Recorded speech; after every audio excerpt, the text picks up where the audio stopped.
Good morning, everybody. There we go. Thank you. Love the enthusiasm. Okay. Good morning, everybody who's here, and welcome to the Dairy Symposium at World Dairy Expo. I'm Wisconsin Department of Agriculture, Trade, and Consumer Protection Secretary Randy Romanski, and we are very happy to welcome you to America's Dairyland and the World Dairy Expo. One of the things I'd like to mention to people is that we are taping this, so people can view it afterwards. Or if you'd like to view it afterwards yourself. Today's symposium brings together the 4 dairy business innovation initiatives: the Dairy Business Innovation Alliance, the Northeast Dairy Business Innovation Center, the Pacific Coast Coalition Dairy Business Innovation Initiative, and the Southeast Dairy Business Innovation Initiative. We're very excited to bring these groups together and share some details with you today. Together, these DBI initiatives serve regions across the country, supporting dairy businesses in the development, production, marketing, and distribution of dairy products. It's fitting that Wisconsin is the host of the World Dairy Expo and this Dairy Symposium.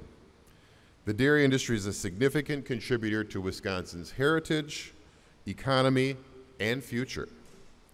Wisconsin is home to more dairy farms than any other state. 23% of the total dairy farms in the U.S. are located here in Wisconsin. The Wisconsin dairy industry generates an economic impact of $45.6 billion to the state's economy each year. In comparison, that's more than the combined value of Florida citrus and Idaho potatoes. Many associate Wisconsin with our cheese production. The state is the leading producer of cheese in the country, and even our football fans wear cheese on their heads on game day. Yeah, that's great. Wisconsin is actually home to 1,200 licensed cheesemakers who produce more than 600 varieties, types, and styles of cheese. Wisconsin cheeses are award-winning. 48% of all specialty cheese made in the U.S. comes from Wisconsin. When shopping across the country, I hope you look for Wisconsin cheese. Wisconsin cheese is available in 98% of the nation's grocery stores. Here in Wisconsin, we continue to invest in our dairy industry. Besides the federally funded DBI initiatives that we're going to be highlighting this morning, I wanted to share 3 other significant investments in Wisconsin dairy. First, Wisconsin created the Dairy Innovation Hub in 2019, investing $7.8 million each year of state dollars into dairy research and development. Innovation is vital to the long-term viability of the dairy industry, and the Hub funds research in the key priority areas including stewarding land and water resources, enriching human health and nutrition, ensuring animal health and welfare, and growing farm businesses and communities. This research is completed at 3 of our University of Wisconsin campuses and is shared across the industry with dairy farmers, processors, and businesses. Wisconsin's also proud of the investments the state's made in the Center for Dairy Research, located just down the road on the University of Wisconsin-Madison campus. The Center for Dairy Research has dedicated staff of experts and state-of-the-art facilities to conduct cutting-edge research and provide practical education and outreach. If you have had the opportunity to visit the Center for Dairy Research, you've seen this for yourself. If you haven't had a chance to do so, I encourage you to do that. As you hear in today's presentations, the Center for Dairy Research is a partner of the DBI initiative, the Dairy Business Innovation Alliance that's located here in the Midwest. In the dairy industry, we're all working to create high-quality, nutritious products for our customers around the world. Finally, in our state, Wisconsin Governor Tony Evers has been a leading investor of the Wisconsin Initiative for Agricultural Exports to increase the exports of Wisconsin agricultural goods. The governor and the legislature have committed up to $5 million of state funding over 5 years to boost the export of dairy, meat, crop, and other agricultural products. These funds are enhancing trade promotion activities, providing grants, and expanding scholarships for agribusinesses. The DBI initiatives are fundamental to creating the products our international customers demand. Before each of our 4 DBI initiatives present, I want to share a short background about their creation, purpose, and work. The DBI initiatives were established in the 2018 Farm Bill. These innovation areas focus on 3 areas. 1, delivering dairy product markets to reduce the risk and develop higher value uses for dairy products. Promoting business development that diversifies farm income through processing and marketing innovation, and encouraging the use of regional milk production. The DBI initiatives provide this support to dairy businesses in 2 ways: through direct technical assistance and by providing sub-awards. DBI initiatives provide assistance directly through dairy experts or with research institutions. Assistance may include business consulting, strategic planning, marketing, product innovation and development, distribution, and more. The DBI initiatives also have the opportunity to use half of their funding for sub-awards to dairy businesses. Sub-awards are focused on modernization, specialization, and grazing of dairy farms, value chain and commodity innovations, and product development, packaging, and marketing of dairy products. In today's presentations, you'll hear how the initiatives provide this direct and technical assistance. Each of the DBI initiatives is unique and adapts to meet the needs of the region it serves. Goal is ongoing diversification. The DBI initiatives are administered by the U.S. Department of Agriculture's Agricultural Marketing Service.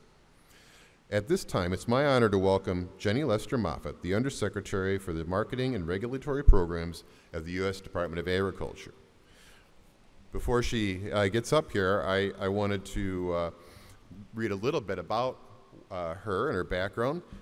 Previously, she served as the Undersecretary of the California Department of Food and Agriculture from 2018 to 21, and the Deputy Secretary from 2015 to 18. In addition, Undersecretary Moffitt spent 10 years as Managing Director of Dixon Ridge Farms, her family's organic walnut farm and processing operation. Growing up and working on the farm, the Undersecretary learned firsthand the importance of taking care of the land and the people who farm it. Additionally, she served in the Central Valley Regional Water Quality Control Board from 2012 to 2015 and worked for American Farmland Trust from 2002 to 2005. As a farmer and policymaker, Undersecretary Moffitt is engaged with agricultural stakeholders on the critically important balance of sustaining our environment, strengthening our rural economies, and building healthy communities.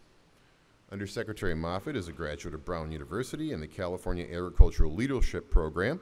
She resides in Washington, D.C. with her husband, a public school educator, and their teenage daughter. One of the things I wanted to mention is for the media, immediately following her remarks, you can feel free to speak with Undersecretary Moffitt back by the World Dairy Expo Signia in the background. We really appreciate the Undersecretary joining us today.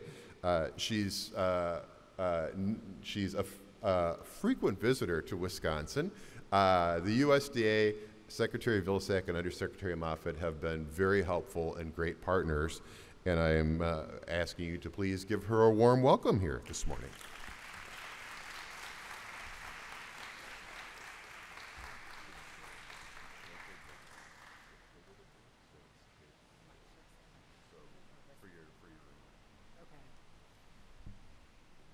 Well, thank you so much, Secretary Romanski. It is a pleasure to be back here in Wisconsin. I was just here last week, of course, with you and your team, and meeting with producers and talking and hearing about the work that's happening here in Wisconsin and by producers and by the whole value chain, the whole food value chain here in Wisconsin. We talked about the work that we're doing, building more new and better markets, strengthening markets, learning from lessons from the pandemic when the pandemic shut down. I'm going to lower that a little bit. Learning from the lessons of the pandemic as we work on supporting and connecting the links in the value chain, the food value chain, whether that is the dairy food value chain. We were talking with vegetable producers, we were talking with producers of different grains, and how important that is that producers have opportunities for many different market opportunities, whether that is selling into direct to consumers, selling into food banks, selling to retail. All of those things are really important, and it really strengthens and it talks about and it highlights the work that we've been doing at USDA under the Biden-Harris administration. Building our economy from the bottom up and the middle out involves investing in producers who know exactly how to do that. As Secretary Romanski said, coming from my family's farming operation, I know the value of not just producing great food, but producing great food as well as all of the important environmental benefits that we are doing as resource on our farm.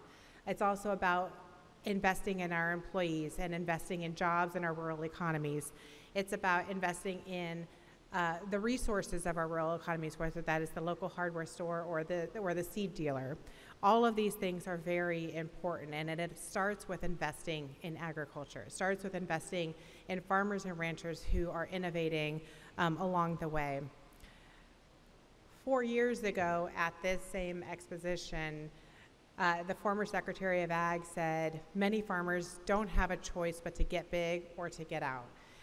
I think that there's a different paradigm here. There's a different choice that farmers and ranchers have. I know from my own family's operation, and I know from the farmers I listened to last week, and from the farmers and the dairy farmers around the country that I've talked with, that there's opportunities to diversify, there's opportunities to add value and bring more value into their product. There's opportunities to sell direct into markets or to sell into new and innovative and higher value markets. There's opportunities to bring market and income streams onto the farm from things like climate smart agriculture, from things like turning what might traditionally be a waste product into a resource product and getting new revenue streams for that. There are so many opportunities. Yet there are a lot of headwinds. I know as someone who ran a small and mid-sized farming operation, there's a lot of headwinds, particularly for mid-sized and small farming operations. And so that is where I think the Dairy Business Innovation Initiative is so important. The Dairy Business Innovation Initiative, as Secretary Romanski talked about, was started in the 2018 Farm Bill thanks to the leadership of Senator Baldwin right here in Wisconsin. She led the initiative through that 2018 Farm Bill, along with, of course, a lot of other members of Congress in support, to say, hey, we can invest in dairy. When we invest in dairy, dairy is going to invest in theirself. And as Secretary Romanski talked about, and we're going to hear more from each of the innovation centers around the country, what that means in each region is different. And that is what is special and amazing about the United States, is that we have such regional, beautiful diversity. Even within our own regions, there's a lot of diversity. And so as we learn, and we'll hear from, whether that is the Midwest, of course, Dairy Business Innovation Center, or the Northeast, the Southeast, and the Pacific, all of the different innovation centers are doing something different, but all in the same vein of building new opportunities, more opportunities for dairy producers to continue to grow and thrive, produce dairy products that are consumed in their communities, in their regions, in their states, and of course globally as well. So being able to invest in innovation, being able to invest in technical assistance that dairy producers need, whether that is things like food safety technical assistance, labeling, but then also investing in the actual tools that are needed, whether that is packaging machines or all the other different things, is really important. So I'm excited about the potential that we're going to hear today of all the work that's happening about the dairy innovation initiatives across the country. I'm really excited today to be able to announce an additional $23 million for the 4 dairy business innovation centers here in the country. Yeah. So this $23 million, Don't get excited there. This $23 million combines with previous investments that have already been made, whether that is through appropriations or through American Rescue Plan investments, to a total of $170 million. $170 million through the Dairy Business Innovation Centers that are going to technical assistance, that are going to direct farmer grants and direct technical assistance for farmers and producers. This is really an incredible amount of money, and this is about really, again, investing in organizations, investing in the people who know how to invest in the dairy community. And it really starts, of course, with the dairy community, the innovation that dairy, I'll share a few stories. Last summer, I was out here in summer of 2022, I was out here in Wisconsin with Senator Baldwin. We visited Crave Brother Farms at that time. We learned about the work that the center here is investing in a whole bunch of different opportunities for producers. At Crave Brothers, they were working on, the investments were being made in their new water filtration system so that they can maximize production, so that they could be much more efficient in their production, so that they can have improved food safety and environmental quality at the same time. We also heard from producers and from processors and from innovators who are taking byproducts of dairy production like whey and turning that into vodka. So looking at not just efficiencies in dairy production, new market opportunities, but also new revenue streams that traditionally might not have been a revenue stream or even a cost for dairy producers. That is what innovation is all about, and that is what the Dairy Business Innovation Initiative is all about. I also, and we have, of course, Secretary Tibbetts here from Vermont. I was able to visit Vermont last year as we announced the additional $80 million through the American Rescue Plan for the Dairy Business Innovation Centers. And we were able to visit a couple different operations, a goat dairy operation, as well as, of course, a cheese maker who was innovating in packaging, innovating in the products that they were producing, innovating in all of the different aspects. And but the big thing I heard was not just the great cheese that they were producing, which was absolutely fantastic cheese, but the story of what they were doing in their community. This was a community that had very few job opportunities, very few job prospects for folks in that region of much, much northern Vermont. And by investing in cheese manufacturing in that region, they were investing not just in the dairy producers and new value opportunities for dairy producers, which is critically important, but they were also creating new, good paying jobs for folks to live and earn their keep and prosper in that community as well. And I think that is a really important part about this. It's about investing in dairy, it's about investing in farmers, it's about investing in the fabric of rural America through new job opportunities as well. And I think that is what is so exciting. I also, and we talked about this also as well, the Dairy Business Innovation Initiatives are investing in producers and in processing, also investing in research. And so I was able to go to the Pacific Coast Innovation Center last summer as well and visit and to learn about the work that's being done on research on sensory, the research on different aspects of the dairy supply chain. So again, there's more opportunities to diversify and to find new products and new product development in the dairy sector. We're at a pivotal moment right now in agriculture across the country. We're at a moment where farmers and ranchers are looking for ways to stay in businesses. Farmers and ranchers are looking for ways to continue to invest in their companies, invest in their opportunities, and invest in the next generation to come back to the family farm. And what's really important about all of this is that family farmers see that opportunity, and the investments that USDA is making are very important. And the investments that USDA makes are important not just because they're investments in farmers and ranchers, but they're investments in partnerships. They're investments in partnerships like, of course, our state departments of agriculture. They're investments in partnerships with universities. They're investments in partnerships with organizations and dairy organizations that are supporting dairy farmers every day, every hour of the day.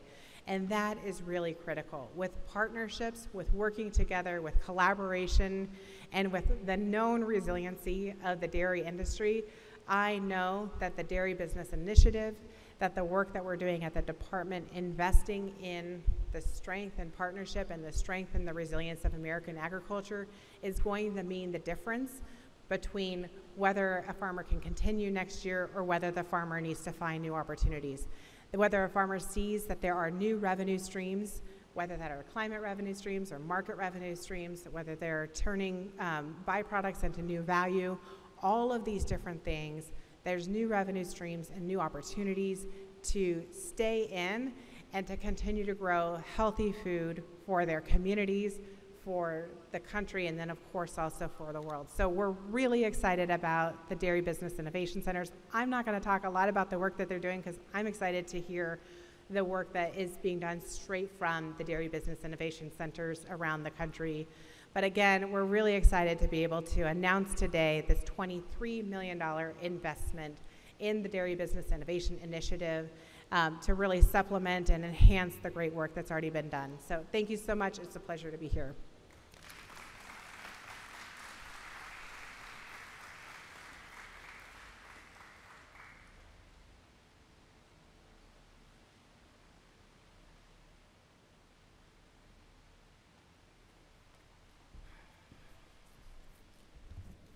Well, Undersecretary Moffett, thank you very much again for being here with us and for the positive, uplifting remarks that you just gave. And of course, the ongoing commitment to the DBIs is just fantastic. You're a tremendous partner, and as is Secretary Vilsack and the USDA, and we really appreciate it. As long as we're talking about partnerships, Undersecretary Moffett referenced this, but clearly, Wisconsin's own Senator Tammy Baldwin has been a champion for the DBI program, and including it in the 2018 Farm Bill. We are very happy that she's been an ongoing leader. And while she is not able to be with us today, Justin Williams, a representative from our office, is here in attendance. Justin, where are you? Are you back there? I saw him earlier, but we're glad Justin's able to be here and join us. But again, thank you to Senator Baldwin for her leadership and for her ongoing activities in that regard. One of the goals of the Dairy Symposium is to connect the dots, as the Undersecretary said, between the four initiatives. And I know from having spoken with them a little bit beforehand and on the planning committees of this, it's just great for them to be able to spend some time together and brainstorm and get that synergy. And that's one of the great things about the initiatives. So I'm also happy to welcome some of my colleagues from across the country to World Dairy Expo to help celebrate this occasion. So I'm going to introduce them, and please join me in welcoming them when I'm finished. The Undersecretary referenced Anson Tebbetts. Anson Tebbetts is the Vermont Secretary of Agriculture, Food, and Markets. He grew up on a dairy farm and still lives on his farm today. Anson, if you'd like to stand and wave, there we go.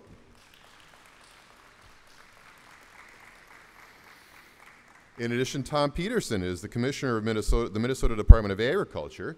He lives on a horse farm, and his family shows horses across his state. We share a neighbor, so Tom and I see each other quite a bit in his state or our state. So, Tom, if you'd like to just stand and wave. Thank you so much to Secretary Tebbetts and Commissioner Peterson for being here and joining us. Recognize the importance of the DBI initiatives as regional approaches to diversification. The other thing I wanted to do is introduce some state partners as well. I see State Representative Dave Considine, who is a state representative from just a little north of here and is a member of the Senate, the ranking member of the Senate Committee on, or the Assembly Committee on Agriculture. Dave?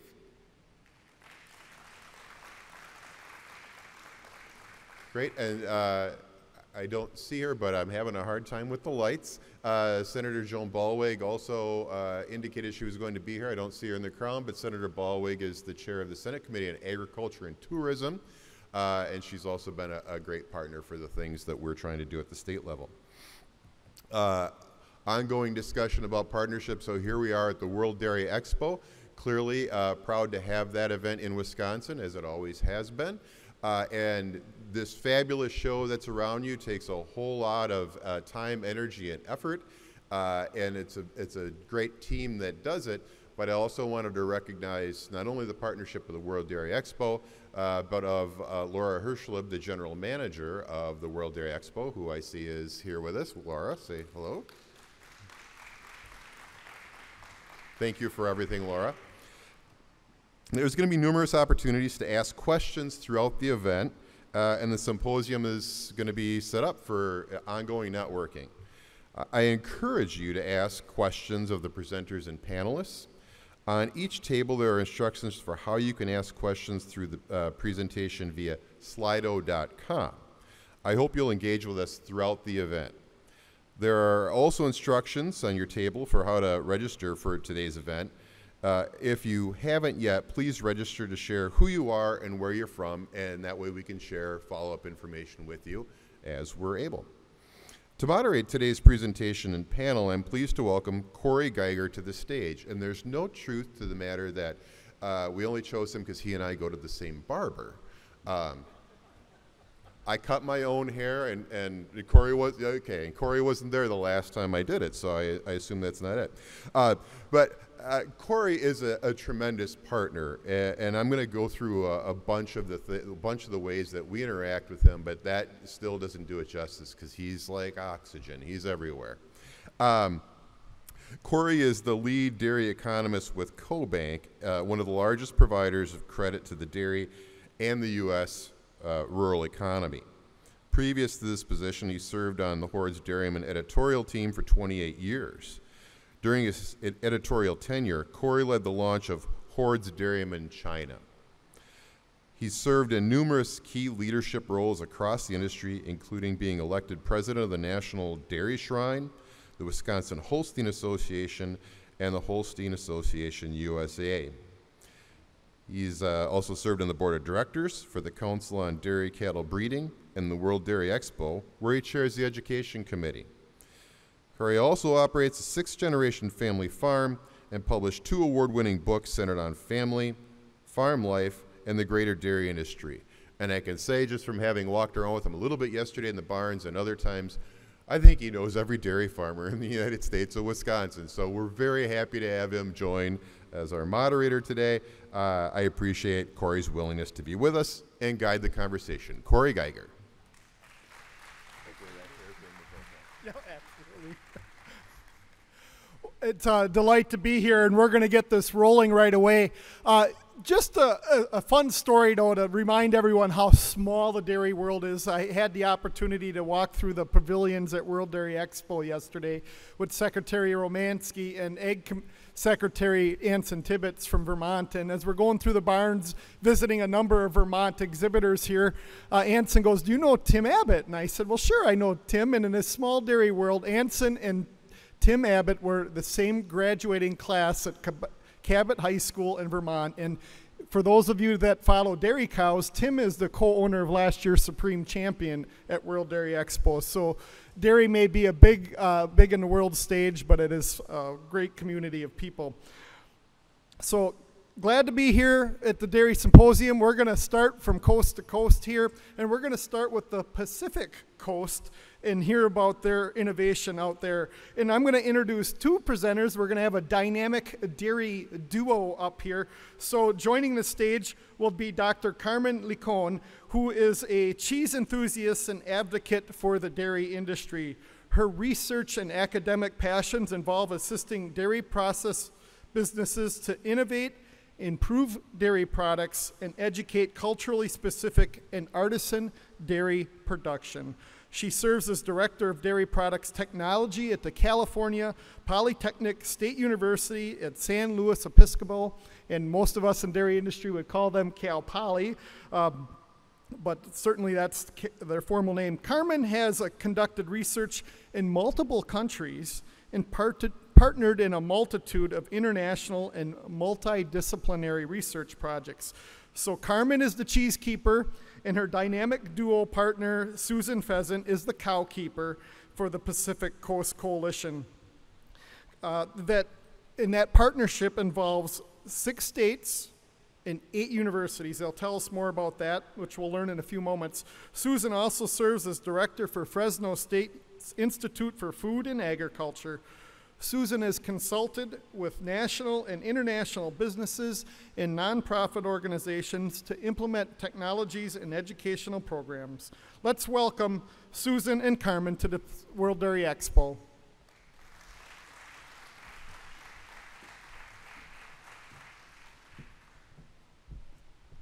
Good morning, everyone. We're very excited to be here. Thank you very much for the invitation. And we're going to talk about the Pacific Coast Coalition DBI initiative. So today we'll go over uniqueness of our PCC, as we call it, some examples of the Dairy Businesses Awards that we've been giving through this funding, and some of our pathways that we develop. So we start with, what's PCC? And you can go ahead, play We're the video. Pacific Coast Coalition, the dairy business innovation initiative on the West Coast. We offer grant funding to dairy processors, provide educational resources and pathways into dairy careers for students, and strengthen regional university and industry networks. PCC programs focus on these 6 states, all of which have different climates that affect the quality of milk, ranging from chilly ocean breezes to dry valleys. Our dairy producers are deeply connected to their lands and pride themselves on creating innovative products with PCC support. Over the next few years, $12.3 million will be awarded directly to businesses focused on dairy product innovation, economic sustainability, and education. We also offer webinars and workshops, plus other resources in our e-learning hub. Dairy businesses learn how to create higher value uses for their milk, diversify, and realize increased returns in their products. This virtual certificate in dairy food manufacturing was created by Oregon State University to upskill workers and strengthen the industry. Also new, Milk Culture, an interdisciplinary academic initiative about dairy and ethnic cultures. Finally, our industry and academic partners connect to subject matter expertise in processing, marketing, packaging, communications, and business strategy.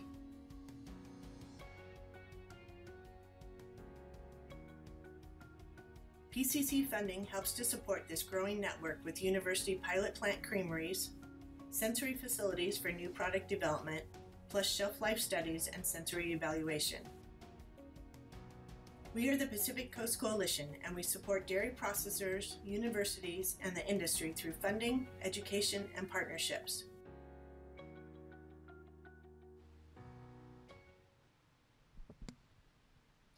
So as you saw in the video, the PCC is hosted in Fresno State University in Fresno, California. And we serve 6 states: California, Oregon, Washington, Nevada, Arizona, and New Mexico. And what is very interesting about our DVI is that we have a lot of partners across the 3 states, mainly higher education institutions. Our emphasis is on dairy processing side. So most of our efforts go to value-added products and what we do with the milk after we receive it and how we process it. So this is what our emphasis with the funding. First of all, thank you for the USDA. We're very excited to be part of this. And then we provide grants to dairy processing businesses. And again, we wrote down dairy processing businesses because they have to process the milk or do something with the milk bottling to get part of the funding or apply for the grants. Then we also provide technical assistance and consultancies to dairy businesses through our universities or external consultants.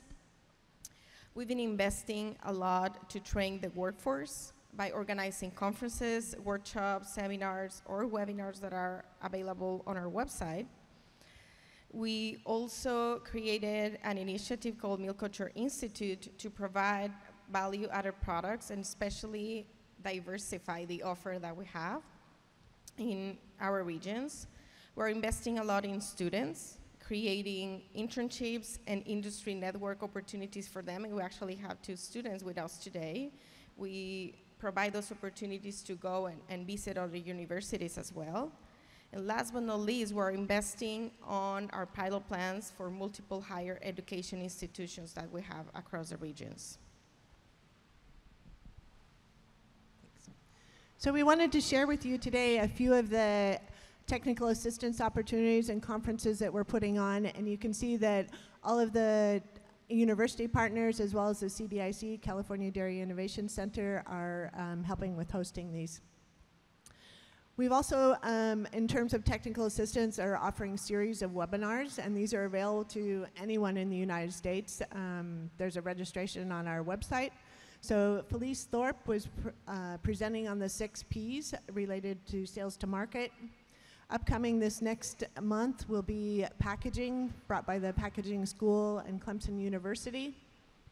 And then starting the first part of 2024, Amy Philpott is presenting on crisis communication, and she's quite the leader and communicator for all types of recalls and crisis communication situations.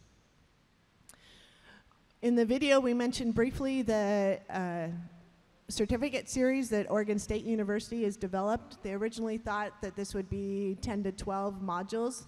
They did a draft and they shared it with their industry partners, and they said, no, we really need this and this and this. And so they ended up with 23 different modules. They're 1 to 2 hours in length, available 24/7.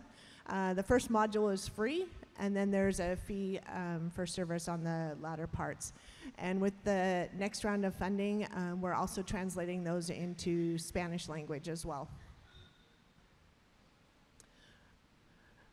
As Carmen said, part of our assistance goes to Dairy Business Awards, and for me, this is one of the most exciting parts besides working with our students. So we have 9 funding priorities for those. Again, everything focused on dairy processing and value-added product innovation. These are our first 8 award winners, and you can see there's a variety of topics, whether it's technical assistance, equipment, or new product development that they're involved in. And one of the things that's been really fun is how the dairy businesses are working together. So in our first round, we funded Reggie on the left, and he bought a new piece of equipment. And he really enjoyed working with us and the PCC, and so he talked one of his community partners into also applying. So Nicolo applied and he was granted funds on the second, and he is now working with 2 other businesses in their community, and they're applying for our 3rd round that's taking place right now.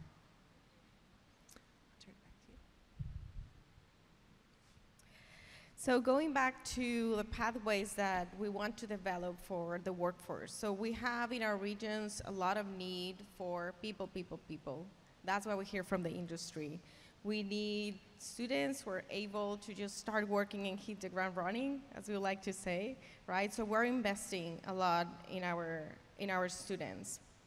We're also investing on developing a more diversification of the products that we can offer, because California is a very diverse state, together with some other states in the Pacific Coast. So they don't necessarily see represented their products in the dairy products. So we are spurring a little bit innovation to think outside the box and see what can we offer for other cultures, but also to bring other disciplines into dairy processing.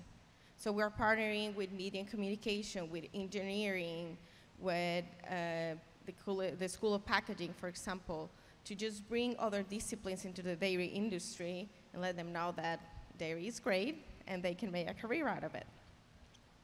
So for the students, we invest in undergrad and graduate students, and we provide internship opportunities for them through dairy businesses and through the California Dairy Innovation Center. We also provide experiences through our pilot plans from different classes and internships as well. We provide opportunities to go and visit dairy businesses and get to know and expand their network, and also to attend conferences and networking events so they can get familiar with the businesses they're going to be working in, and also to exchange and learn from each other what needs do we have and how the students can get better prepared than to join the workforce. And well, this is Pacific Coast Coalition. Thank you very much for being here, and we're happy to take any questions if you have any.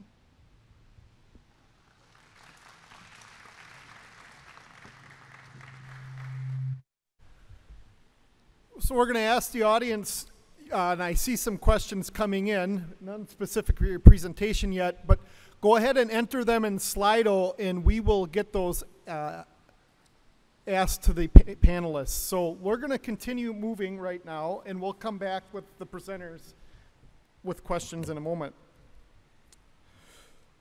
So next up, we'll have Dr. Elizabeth Eckelkamp, who is Associate Professor of Animal Science at the University of Tennessee, Knoxville, Tennessee State Dairy Extension Specialist, and Program Director for the Southeast Dairy Business Innovation Initiative.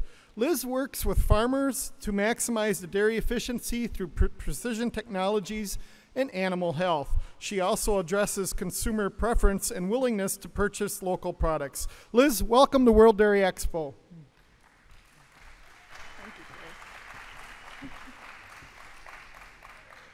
Well, thank you, everybody. And I just want to echo some of the earlier comments thanking USDA for this opportunity. It really has been a shot in the arm for the southeastern industry. And before I get started with my presentation, I'd like all of you to look toward the back, I guess, right-hand corner for y'all, left-hand corner for me. If you're here with SDBII, raise your hand.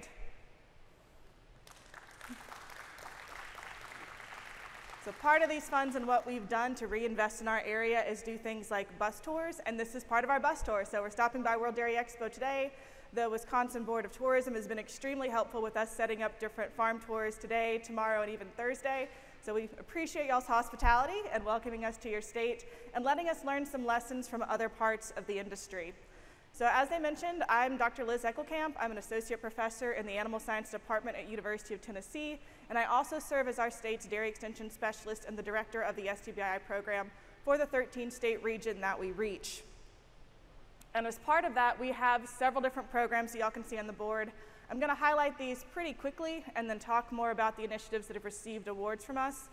Within our state, we try to reach all prongs of what is going to be an opportunity for our dairy producers, our dairy processors, and then developing that next area of dairy leaders. So with animal husbandry and farm sustainability, a lot of what we do there is invest in things like novel types of technology to improve efficiencies, looking at opportunities around novel forages or novel feed types, how that might impact animal sustainability and animal efficiency, but also further into how might that impact greenhouse gas emissions from our animals if we have alternative forages in that more normal style in our state, which is more in-house and under roof to combat heat stress. We also look quite a bit at heat stress and how do we have better combating of heat stress. We also have dairy finances and decision support tools because at the end of the day, these are family businesses, but they're also businesses. So how do we help our dairy farmers index more of their cost of production? How do we help put them on an even playing field and have more benchmarking for our southeast region? Those are numbers that we can share beyond our state, and hopefully we can have some impact beyond our border of the southeast region when it comes to additional support or opportunities for our dairy businesses. Within food safety and product innovation, we offer one-on-one technical support with dairy businesses that are interested in starting a new operation or in improving some of the products that they already have.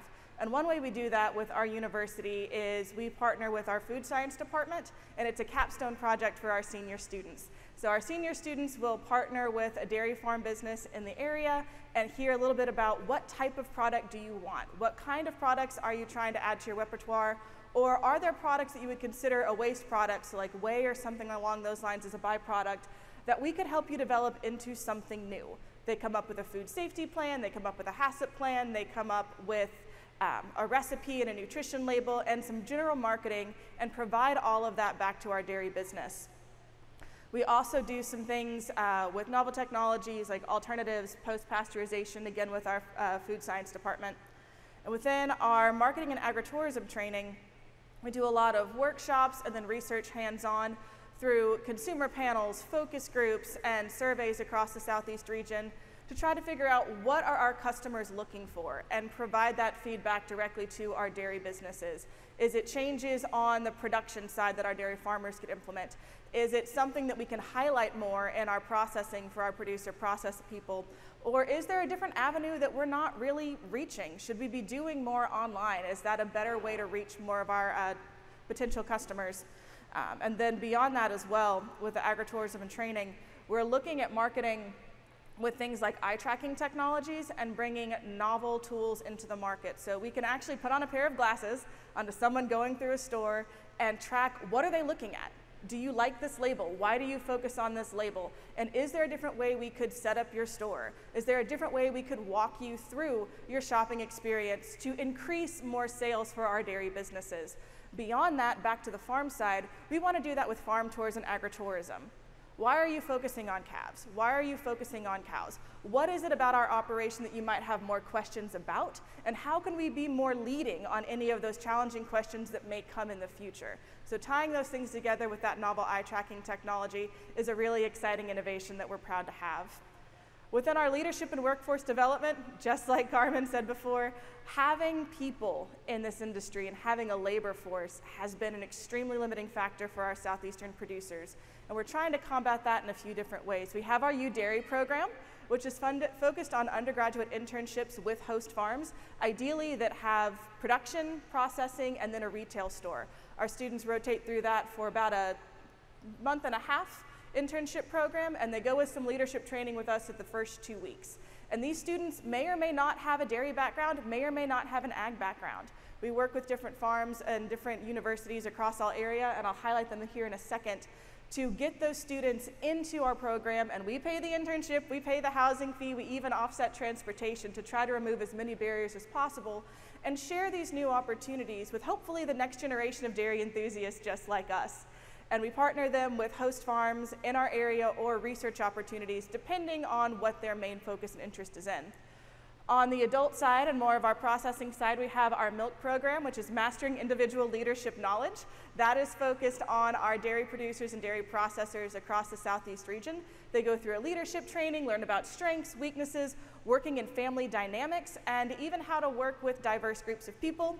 And then our curd program is brand new, and this initiative that we just found out was funded, so yay, that's great. Our curd program is Community Engaging Understanding Real Dairy, and that is focused on bridging the gap between our producers, our processors, and our customers, and bringing everybody together, and some of the challenges that are associated with that. But like I said, talking about the competitive grant program for most of the rest of this presentation. We are an extremely multidisciplinary initiative. I'm not going to go through all of the names on that board, but suffice it to say, if it's related to agriculture, we have someone as part of these programs that is in there across the University of Tennessee. And then beyond University of Tennessee, we partner with 5 institutions as well throughout the Southeast program. North Carolina State, North Carolina A&T, University of Kentucky, and Penn State, which is slightly outside of our region, but still a very valued partner as part of this group as well. Beyond our institutional and diverse groups of different professionals within the institution, we also have industry partners from across our region as well. We work quite closely for the Kentucky Center for Agriculture and Rural Development, providing technical assistance and business consultation. The Kentucky Dairy Development Council is based out of Kentucky, obviously, but is another branch that works closely with Kentucky producers to provide assistance in a very extension-esque manner, but they are wonderful partners for us. We partner with Bluegrass Dairy Ingredients in Kentucky as well on product innovation and what are some of the forward-thinking challenges we need to be considered of. They're a huge part of our advisory board. Then we work with our dairy producer associations as well, including Tennessee and North Carolina Dairy Producers Associations. Within return to the dairy community, as we talked about, this program began in 2018 with our first award coming in 2019. And in 2020, we had that first round of funding, and even with that amount, and only across 11 grants, we saw a huge increase, a 63% increase from that investment in our dairy community and in their annual sales. We saw an increase of 60% in customers across those 11 businesses. And one thing that's very exciting for me is the amount of new jobs we were able to add, 14 new jobs added to these dairy businesses, and 25 jobs that were maintained as an outcome of these grant programs. So even with that initial amount of funding, a huge return to our industry and a huge return to our dairy businesses. Our next round of funding in 2021, very focused on processing equipment and some business planning. We had 23 competitive grants that were awarded, around $2.8 million. And you can see in general what was funded. So we have people in all different stages. We have some that are thinking about feasibility studies. Is this a good idea for my business? Is this a good idea for my operation? What are the stepping stones I need to get from point A to point B? Some cheese plant updates, yogurt plant updates, ice cream plants, bottling, and even soap manufacturing. So we have some people that applied to this initiative looking more at non-edible, so soaps, lotions. We have quite a few small ruminant producers that are looking in that vein, or alternatives to traditional dairy products like fudges, candies, caramels, things of that nature, with things that we can't use as effectively in our traditional dairy products. We have one of our dairy producers looking at a whey-based goat caramel, which is really interesting and tastes very good. In the 2020 awards, we saw a 79% increase on those sales. Again, a huge investment in our local economies, and an increase of 11% in our customers. So not quite as big of a jump as our first one, and we've had so many dairy businesses apply. I think this is a function of more established businesses starting to apply and doing some of those updates. So greater sales, but not quite so much on the customer side. And again, we've had over 24 jobs created and over 88 maintained through this program. And something very exciting about that round of funding is we had 57 new farmers that applied successfully and were able to use these funds, and 42 were from a protected class of some sort. So a huge investment in a diverse population. In 2022, we did a big leap. All of our first grants focused on North Carolina, Tennessee, and Kentucky, as you can kind of see from our industry partners. But in 2022, we really wanted to reach the entirety of our southeastern region. So we now cover 13 areas. We have 12 states and Puerto Rico that are part of our Dairy Business Innovation Initiative that can apply to our grant funding, receive our technical assistance through our online programs, or reach out to us directly. Each of the institutions that is involved, so myself, North Carolina State, and KDDC, we each have a territory of 4 states where we're the primary contact. If they can't answer your question, they all come to me. But we do have a support structure in place to answer some of those. As far as the grants that we've been able to do recently, we've had our Dairy Business Planning Grant. That one is more focused on feasibility studies, undertaking planning, learning, facilitating, even adding new things like transition plans or retirement plans into their operation. And those are followed by our specialty processing equipment grants, which are some of the first that we started doing and have been extremely successful, helping to offset the cost of expansion or new products across our dairy businesses. And from that 2020 grant call, we had 2 dairy business planning grants that were funded and then 12 specialty processing equipment grants that were funded. So about a 36% success rate to that first round of funding. So we had a ton of applicants in this area, and we are very grateful that more funds are coming to support this so we can continue supporting these diverse businesses and helping them grow over time. In 2023, we had some changes to what we were allowed to fund, which was exciting for all of our dairy farm operations as well as our dairy processors. We were able to do more on the animal side of the equation. I'm a classically trained animal scientist, so I found that very helpful to reach out to some of my dairy farms that hadn't had the financial opportunity to update or make changes to their businesses over the last potentially 40 years to their operation. And through that, we added our farm improvement grant, which was very focused on updating nuts and bolts. So heat stress is a huge issue in the Southeast. Do we need more fans? Do we need more sprinklers? Can we invest in things like smart sprinklers to better reach those animals where they are? Can we invest in alternatives to curtains that will come up and down when they're supposed to instead of at whatever time I have to go out there and do it on my own? So those infrastructure improvements were a huge hit. We had a ton of applicants in that program. And then also precision technology grants, trying to address, again, that labor need that so many of our dairy businesses bring forward. So investing in robotics, investing in calf feeders, investing in wearable technologies, all things to make our excellent managers even better at the job that they do and ideally more sustainable. We'll go faster. Within those farm business grants, I'm not going to highlight those as much. We've kind of already talked about them. Some highlights of what the farm infrastructure improvement grants could be used for, those precision technology and management grants as well. Just a highlight of what was requested and what we were able to do. We were able to fund a total of 14 precision technology and management grants and 46 farm infrastructure investment grants. And we're still going through that contracting process right now, but it has been a huge benefit to my dairy producers, and they are calling me every 5 minutes asking when their contract is done so they can start buying things. They are very excited about this opportunity and they're taking advantage of it. We do have some open grant calls. I'm not going to spend a ton of time here, but I know these are going to be shared and posted later. So if we have any dairy businesses in the Southeast that haven't already heard of this opportunity, these are 2 open grant calls that will remain open until October 16th. Again, on our dairy business planning grants, those are more focused on feasibility studies, novel operations, transition planning, or our specialty processing equipment grants, which again are focused on new or improved operations for specialty processing equipment, ideally for our value-added producers. And with that, if we have any time, I'm happy to take any questions.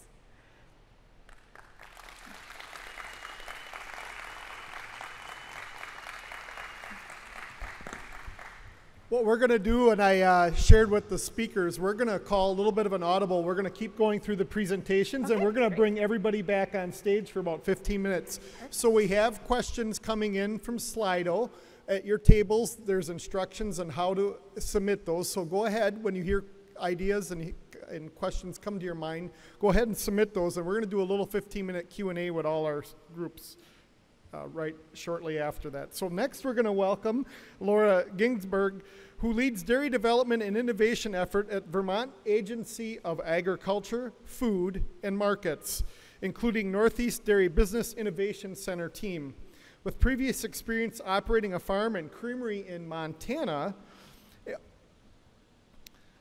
a master's degree with a focus on ag policy and Montana's dairy supply management system, and a Fulbright scholar to New Zealand to study their free market dairy system. That covers the whole swath of dairy, really, when it comes to pricing.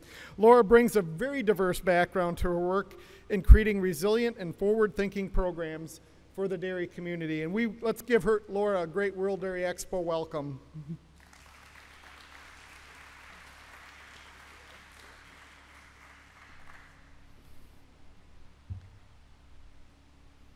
Good morning.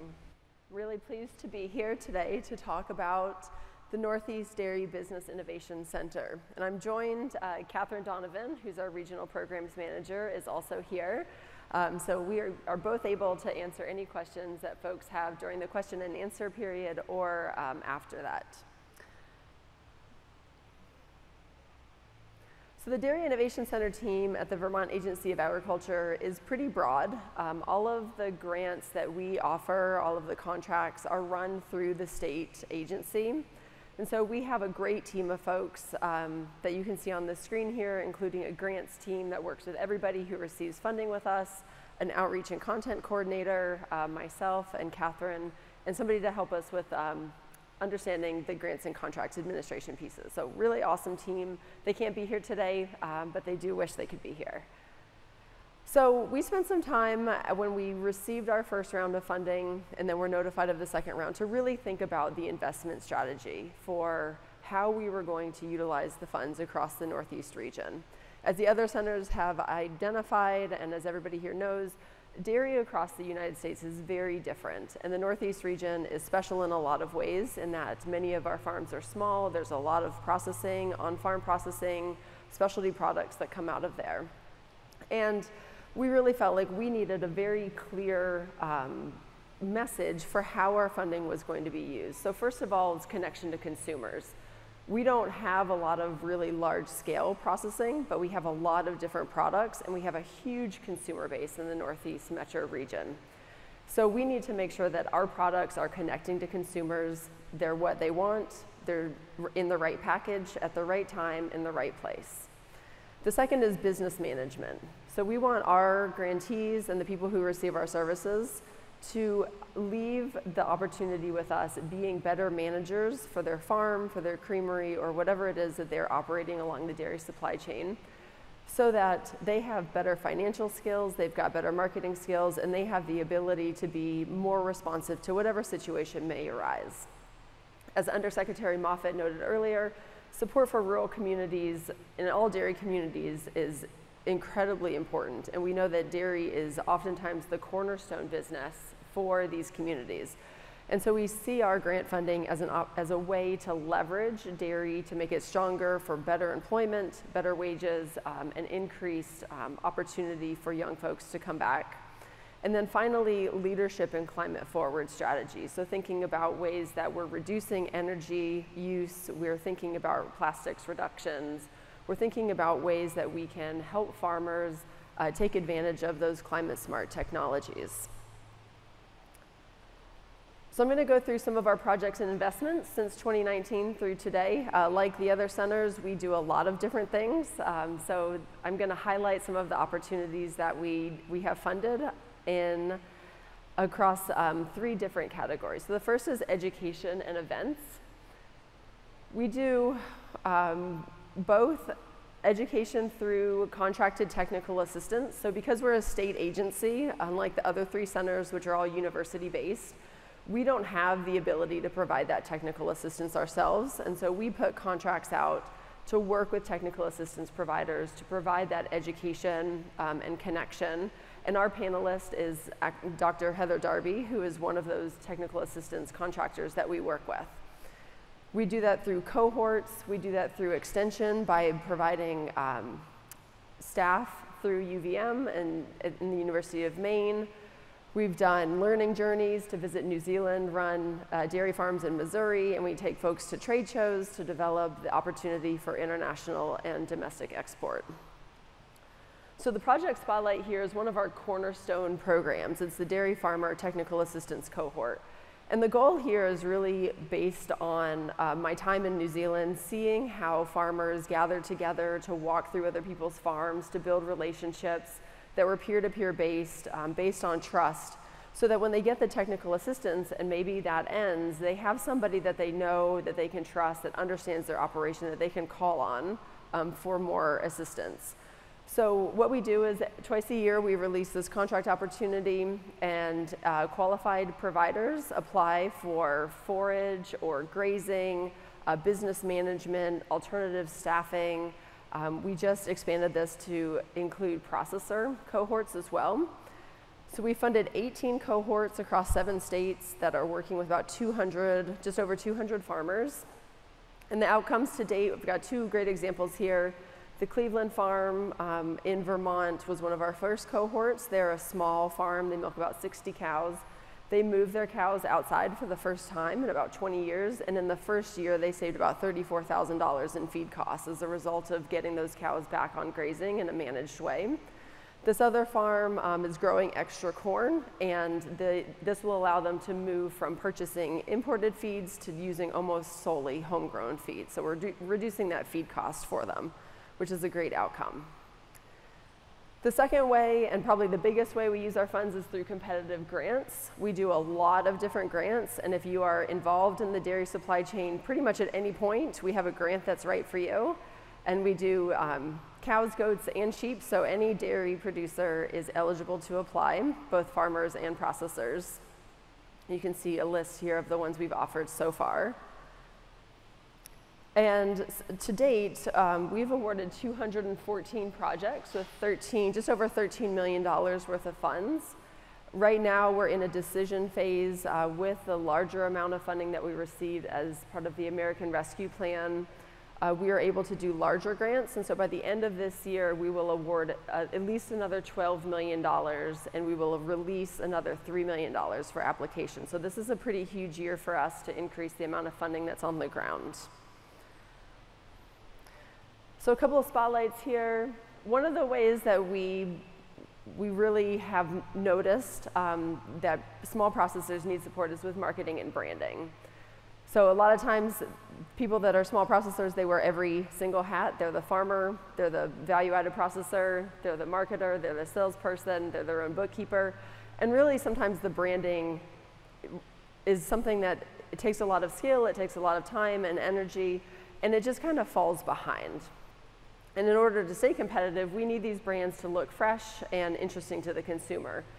So what we do is we provide a grant up to $50,000, and the business has to work with a professional marketing and branding company, at least 75% of those funds, and then they can use the rest for implementation, to buy the first run of labels, to buy new cartons, to get their website redone. And these grants have been incredibly impactful. You can see one of our dairy farms, it's a goat dairy. The old bottle is kind of in the upper part. The new bottles and branding are in the lower part. It just is like really fresh and eye-catching, stands out on the shelf.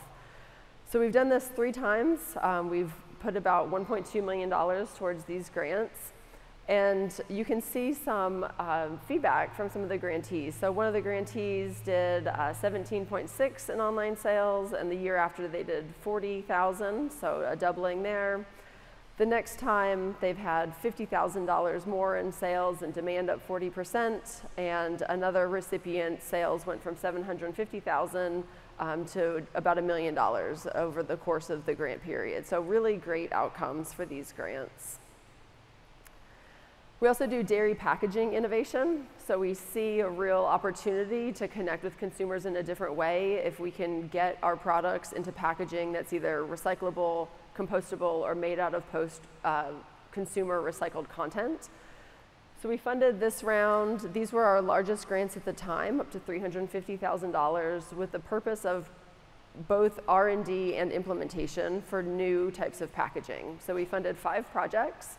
The folks here, this is Louisa Conrad and Lucas Farrell from Big Picture Farm. They're a goat caramel maker, and they're doing a whole packaging line revamp that's suitable for small creameries like theirs. But we also funded really large creameries like Agrimark, which is Cabot, Stonyfield, Vermont Creamery, and the Cellars at Jasper Hill. So they're all looking at different types of ways to reduce plastic in their packaging and then make that packaging accessible to others. So a lot of our innovation grants require an education piece, so it doesn't happen in a vacuum. Other people can learn from these. So these are ongoing. They're about halfway through, and we're seeing some great outcomes so far. And we're really excited to see what types of packaging these companies adopt so that we can share that out. There'll be webinars and other information that will be forthcoming and available. We also do farmer innovation grants. This was a new round last year that we funded, and these were really meant to support the trial and adoption of farm projects that demonstrate sort of unusual approaches, new equipment or production practices. We prioritized a reduction in fuel use, energy efficiency, labor efficiency, and safety. And we funded 24 projects with just over $1 million. A big focus on farm robotics, feed and forage management, animal health, so a lot of collars, a trial for virtual fencing, which if you all haven't heard about that, that's pretty cool. So you don't ever have to build fence again. You just draw a fence on your phone and that's where the animals go. Manure handling, and then an extended lactation study for goats, which is very common in Europe, but not so much in the US yet. So this picture here is one of our recipients who had been using a traditional manure spreader, and he would have to make 10 or 12 trips to this one field. He got this new vertical spreader. He can use it to apply lime and other field amendments. He makes 2 trips now, and it saves him fuel, saves him time. It's been really efficient.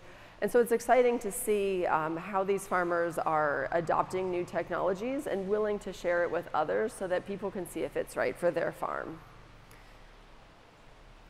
And then finally, we fund a lot of research and development.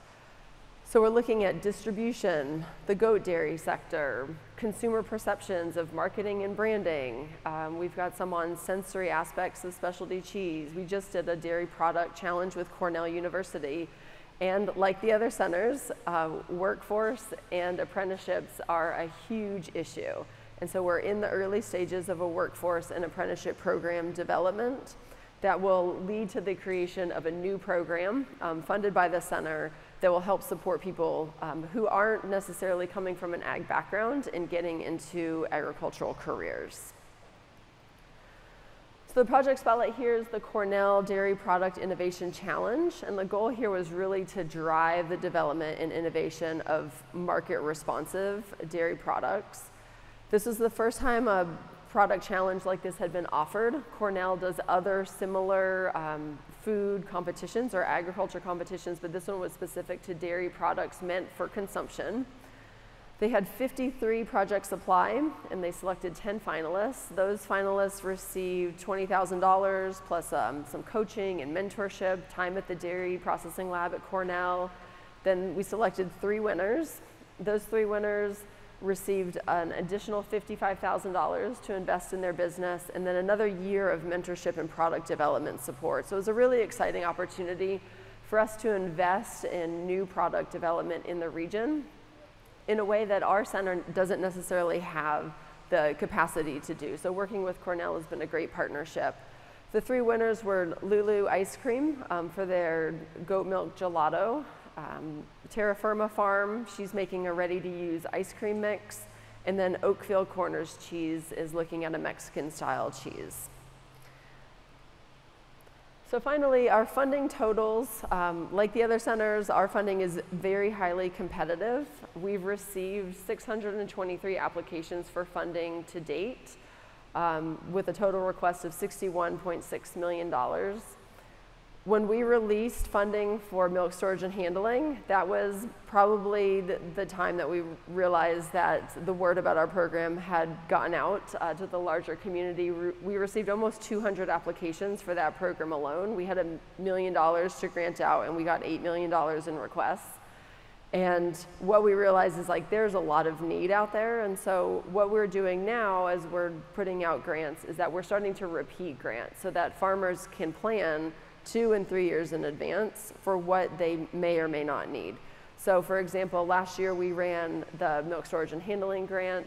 We're going to do that this year and next year. So farmers have the opportunity to say like, yep, I don't have time this year to apply, or it's not the right time, but next year I definitely can work with technical assistance and get my grant application together. We've made 214 total awards totaling $13.2 million, with an average award of just $62,000. So we do a variety of scales of award, but that $62,000 is really indicative of both the small awards and the larger awards make a huge difference for these farms and creameries.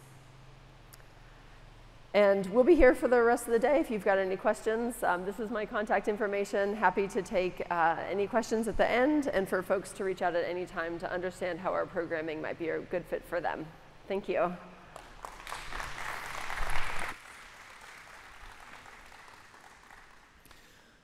I hope what you appreciate when Laura was presenting and you're hearing this theme here is connection. Very early in my college career, Dr. George Shook, he's now professor emeritus at University of Wisconsin-Madison, he convinced me and my roommate, Rob Ripshin, that we should learn a little bit more about processing. We're a pair of cow kids. And so we went and enrolled in the capstone course at Food Science Department, and Professor Bradley had the 2 dairy farm boys stand up, and he talked to the rest of the food science students and said, this is what it's about, bridging the farm to the processing and consumer. So if these 2 young men fail, the rest of you are getting Fs too, and you're all taking the course over. And from that moment in time, we learned to collaborate. And that's really one of the takeaways that we're learning this morning is collaboration. And with collaboration in mind, I will look to welcome Danica Nielsen, who is the Grants and Business Programs Director for the Wisconsin Cheesemakers Association. Danica oversees numerous state and federal grant programs that support dairy processors across the Midwest, in addition to supporting the Wisconsin Cheesemakers Association export and sustainability groups. Let's give a World Dairy Expo welcome to Danica.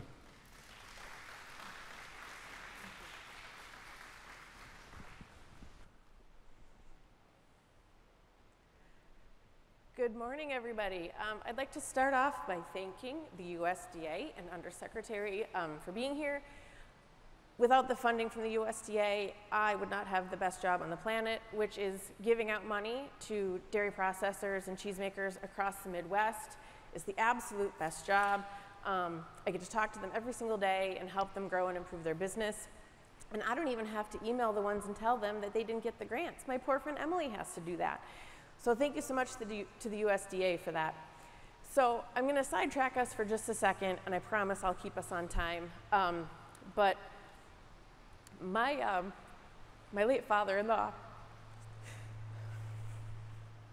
he was the Secretary of Agriculture for Wisconsin for 8 years, and this event was his absolute favorite event of the year.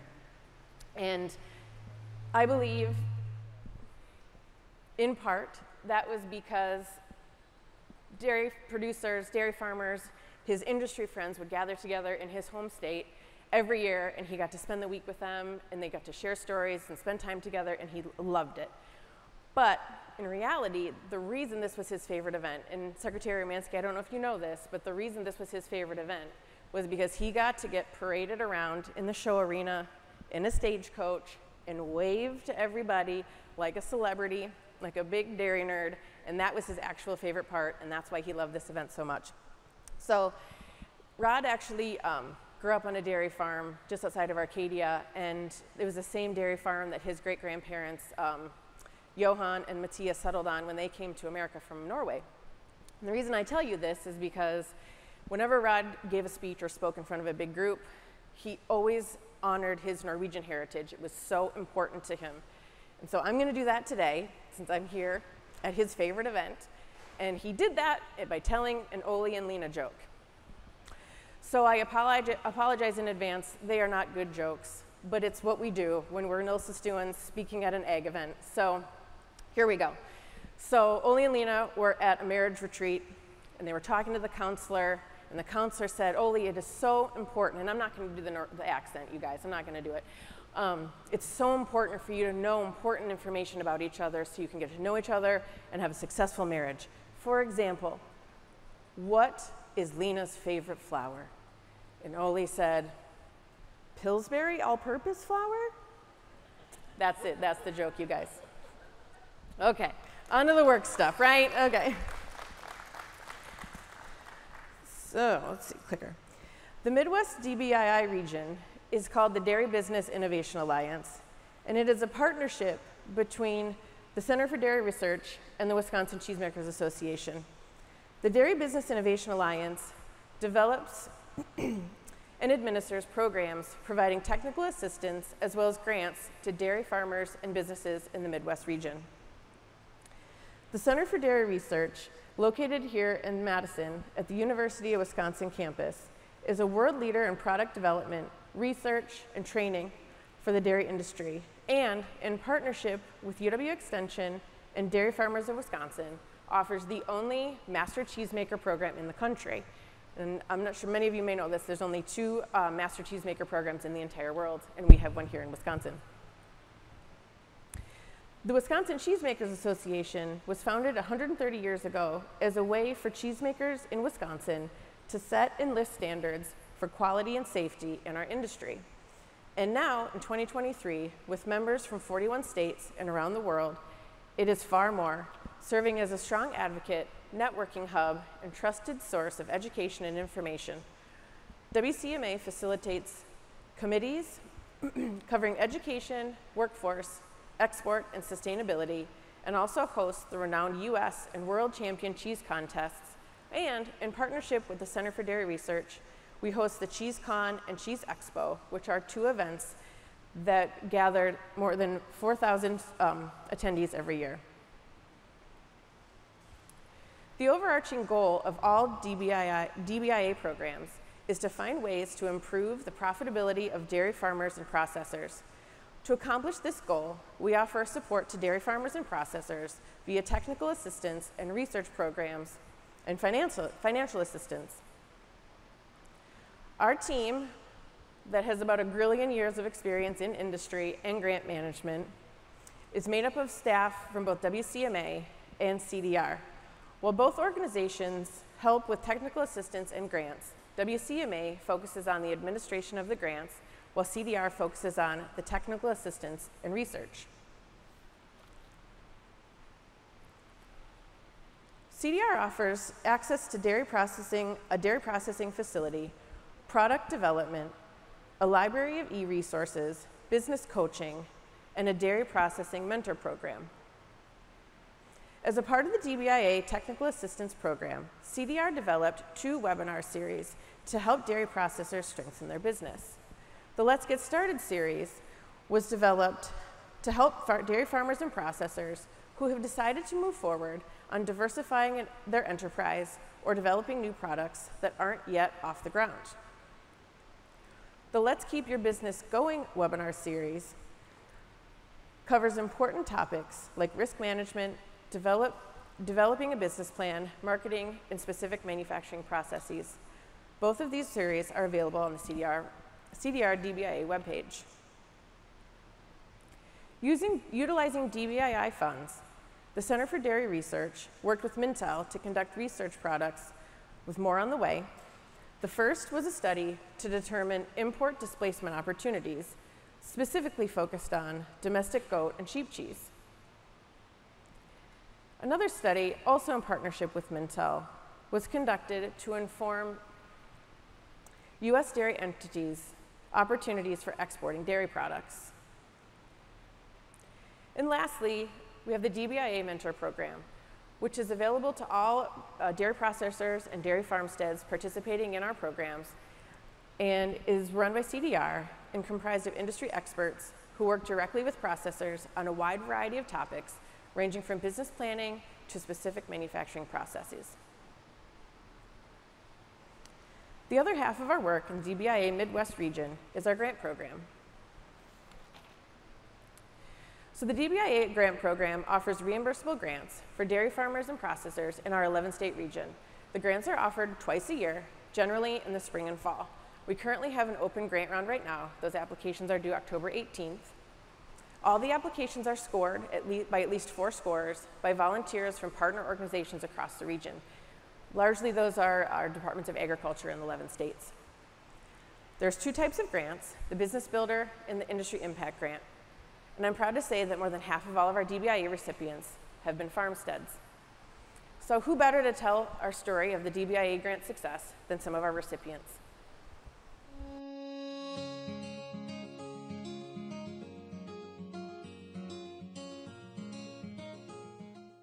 Well, here at Cray Brothers Cheese and Cray Brothers Farm, we are a farmstead cheese operation. Royal Guernsey Creamery, we're in our infancy, so we have a lot of growth ahead of us. I would be a 4th generation cheesemaker here, 4th generation of the family business. We began doing kind of a soft opening in 2013. We started making some cheeses, and in 2014 that was our first full year. And now we're going to be expanding and building a full-on production plant right here.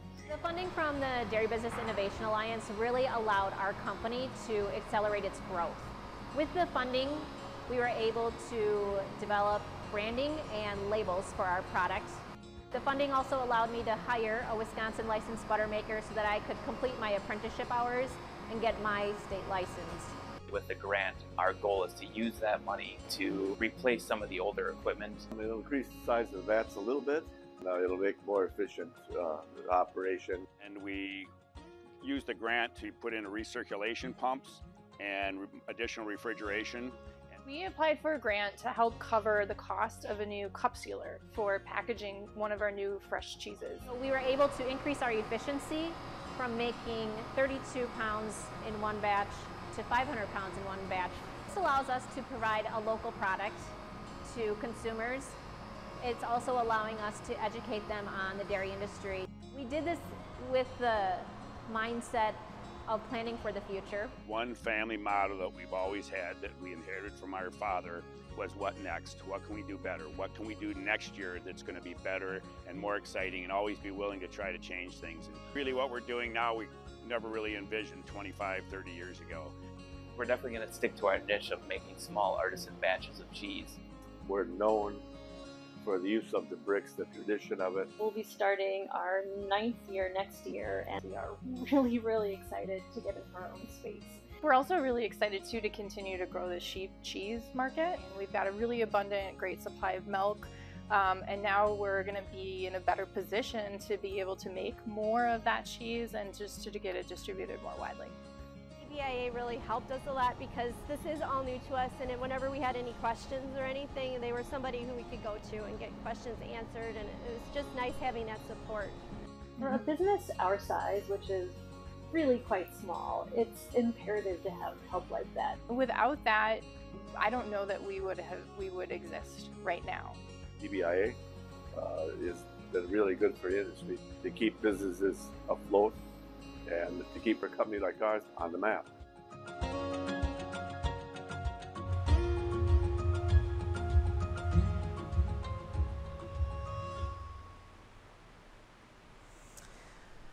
So the Midwest region is proud to represent more than 36% of the nation's milk shed.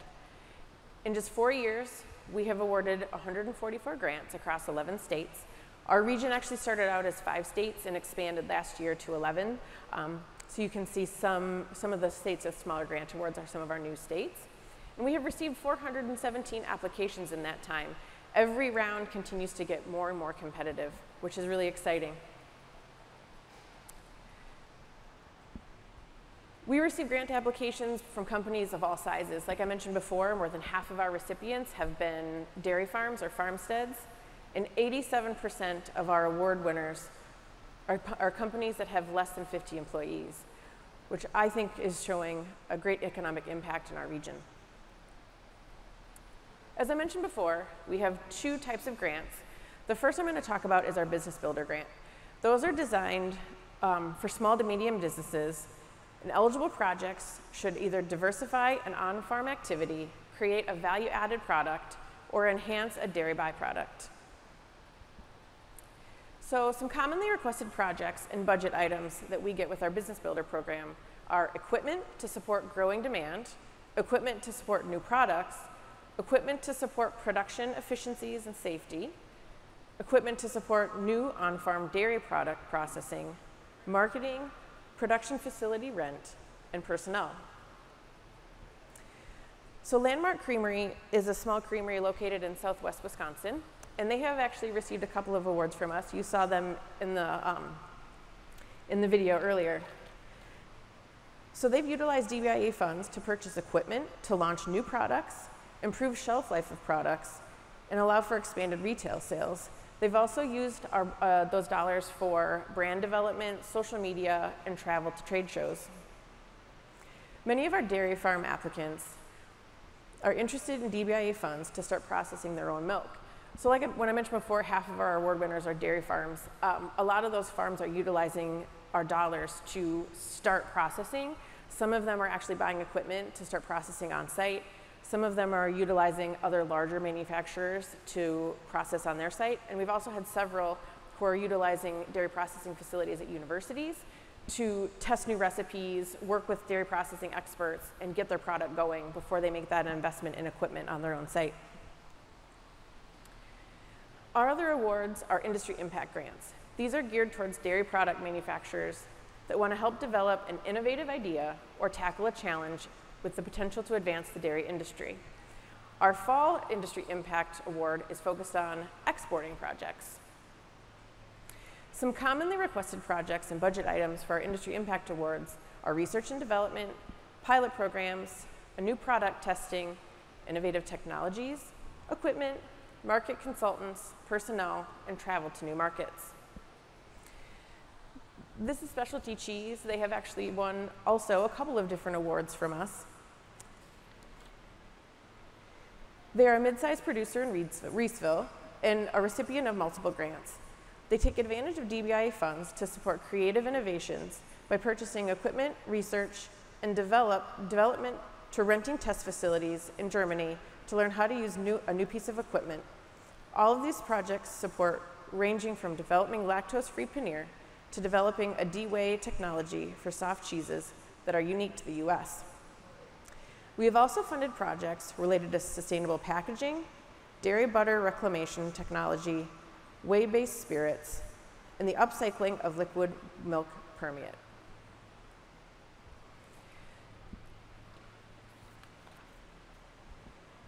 In just 4 short years, DBIA has awarded more than $9.4 million to 143 awards. As you can see, our grant dollars have increased over the years, and so we started off with just $20,000 grants, and now we're awarding up to $100,000 for the Business Builder, and it was $250,000 for Industry Impact, and is now this round $100,000. So many award-winning cheeses, butters, and yogurts are now being produced in part because of the grants and expert support from DBIA. I get the chance to talk to recipients nearly every day, and most will tell you these dollars have changed their businesses and sometimes their lives. Whether it's saving a family farm by starting a creamery, experimenting with new products, or starting a new export endeavor, DBIA funds have had a profound impact on the dairy industry in the Midwest.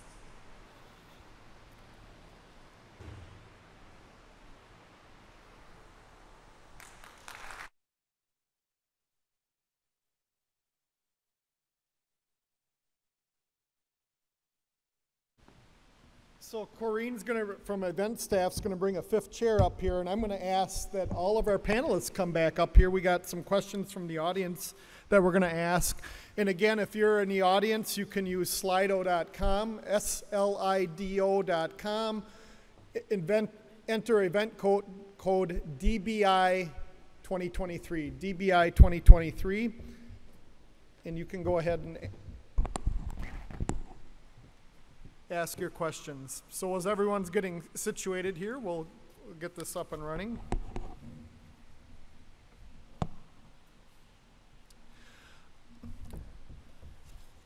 I think one of the great things about the DBIA grants is food creation, working from farm to processor, and consumers just love hearing stories direct from the farm, direct from the processor, and the food creators that are out there. So let's start with the Pacific group here, and you guys can talk amongst yourselves who's going to answer this one, but the question reads like this. Do you look for dairy businesses that are looking to give presentations to students who have internships available and opening the doors for future career opportunities? Because one of the things that's coming about, we need a whole lot of great people to work in our dairy industry. So what do you see on that front? Yes, so we work very closely with the dairy businesses, and we have, as I presented, multiple universities involved. So we have Fresno State, Cal Poly, Davis, Chico, Humboldt, Oregon State, and Washington State. And we have mainly our food science programs involved, and we have all the classes teaching dairy processing and food processing, so we're always in contact with our dairy businesses, and we request a lot of, not a lot, but some presentations from them, and we're also in constant communication to ask what are their needs, when do you need an internship during the semester, the quarter, during summer, and then we offer those internships to students. I'm going to add just a little bit. Through the Milk Culture Institute and having that interdisciplinary focus, we're also bringing in the opportunity for dairy businesses to work with classes. So as a consulting project with business students or communication students, they're able to do a consultancy and / internship with dairy businesses specific for that.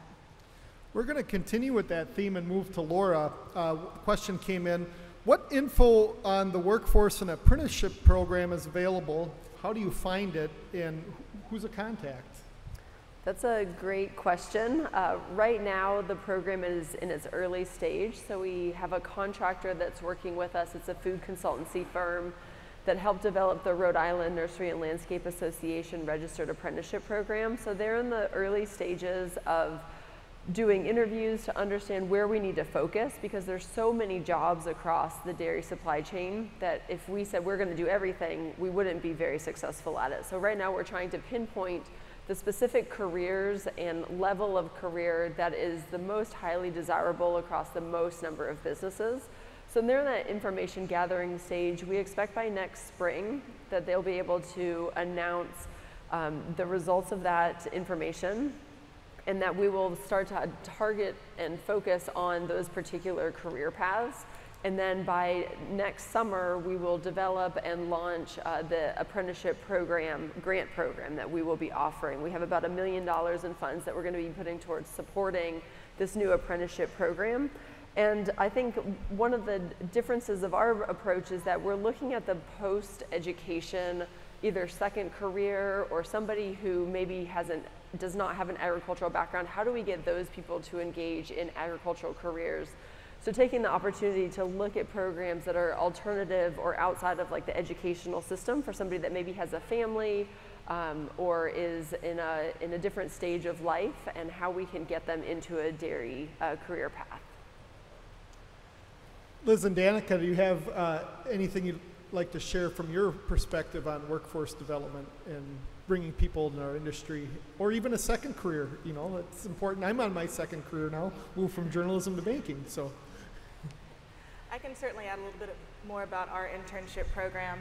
One of the things I think that makes our internship program unique is, even though we're still using land-grant universities as our recruitment tool, we are looking at alternative areas within those land-grant universities. We partner very heavily with our Manners program at University of Tennessee, and we work throughout the National Manners Network as well. So trying to remove barriers to entry to that internship program, making it very simple to find housing have transportation, and then partnering directly with farmers that we know and we'll do an onboarding with as well. So they know what to expect from the interns know what to expect from the farmers, and set all of those pieces up really helps share our dairy story beyond just our interns, because ideally everybody has a good experience, right?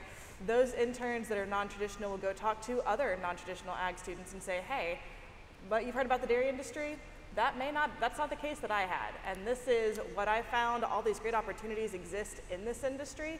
One thing I talk to our students a lot about is if you can think of something on the human side, there is an ag equivalent, and there's usually a dairy-specific ag equivalent. So trying to share those opportunities, trying to share those stories for students who might only think their only option is veterinary school. The amount of students who come to our land-grant universities thinking the only thing I can do with animals is vet school is astounding. But they do not all get in, and that's not where they all want to go anyway. So providing that opportunity, providing that pathway, I think is a really important part of these internship programs. Danica, you brought something up about production facility rent, and in my former career at Hordes Dairyman, they started a creamery, but they don't own any facilities, and they rent them, and they're making great products. And that's maybe an entry point for some people thinking about that. Can you just walk through that a little bit? Yeah, sure. So for many of our farmsteads who are interested in starting to process something with their milk instead of just selling it to a large buyer, the steps to purchase their own equipment are, the obstacles are huge. As you know, it is one piece of equipment, could be $250,000. And so they will work with other larger cheesemakers and utilize their equipment and some of their cheesemakers on site to process. And we've had many of them that have partnered with universities who also have dairy processing facilities. For example, a small goat farmer in Minnesota wanted to start making product but had no equipment, and so he actually is working with University of Minnesota with their dairy processors. He's making goat milk gelato and testing new recipes, and has actually taken it to market, and it has been successful enough that he is applying for a grant this round to start buying his own equipment and starting his own facility. And so we've had numerous award winners paying rent either like more of a publicly run processing facility or a private maker or a university. I think what's really important here, what Danica just shared and all of our presenters, stainless steel is expensive, really expensive.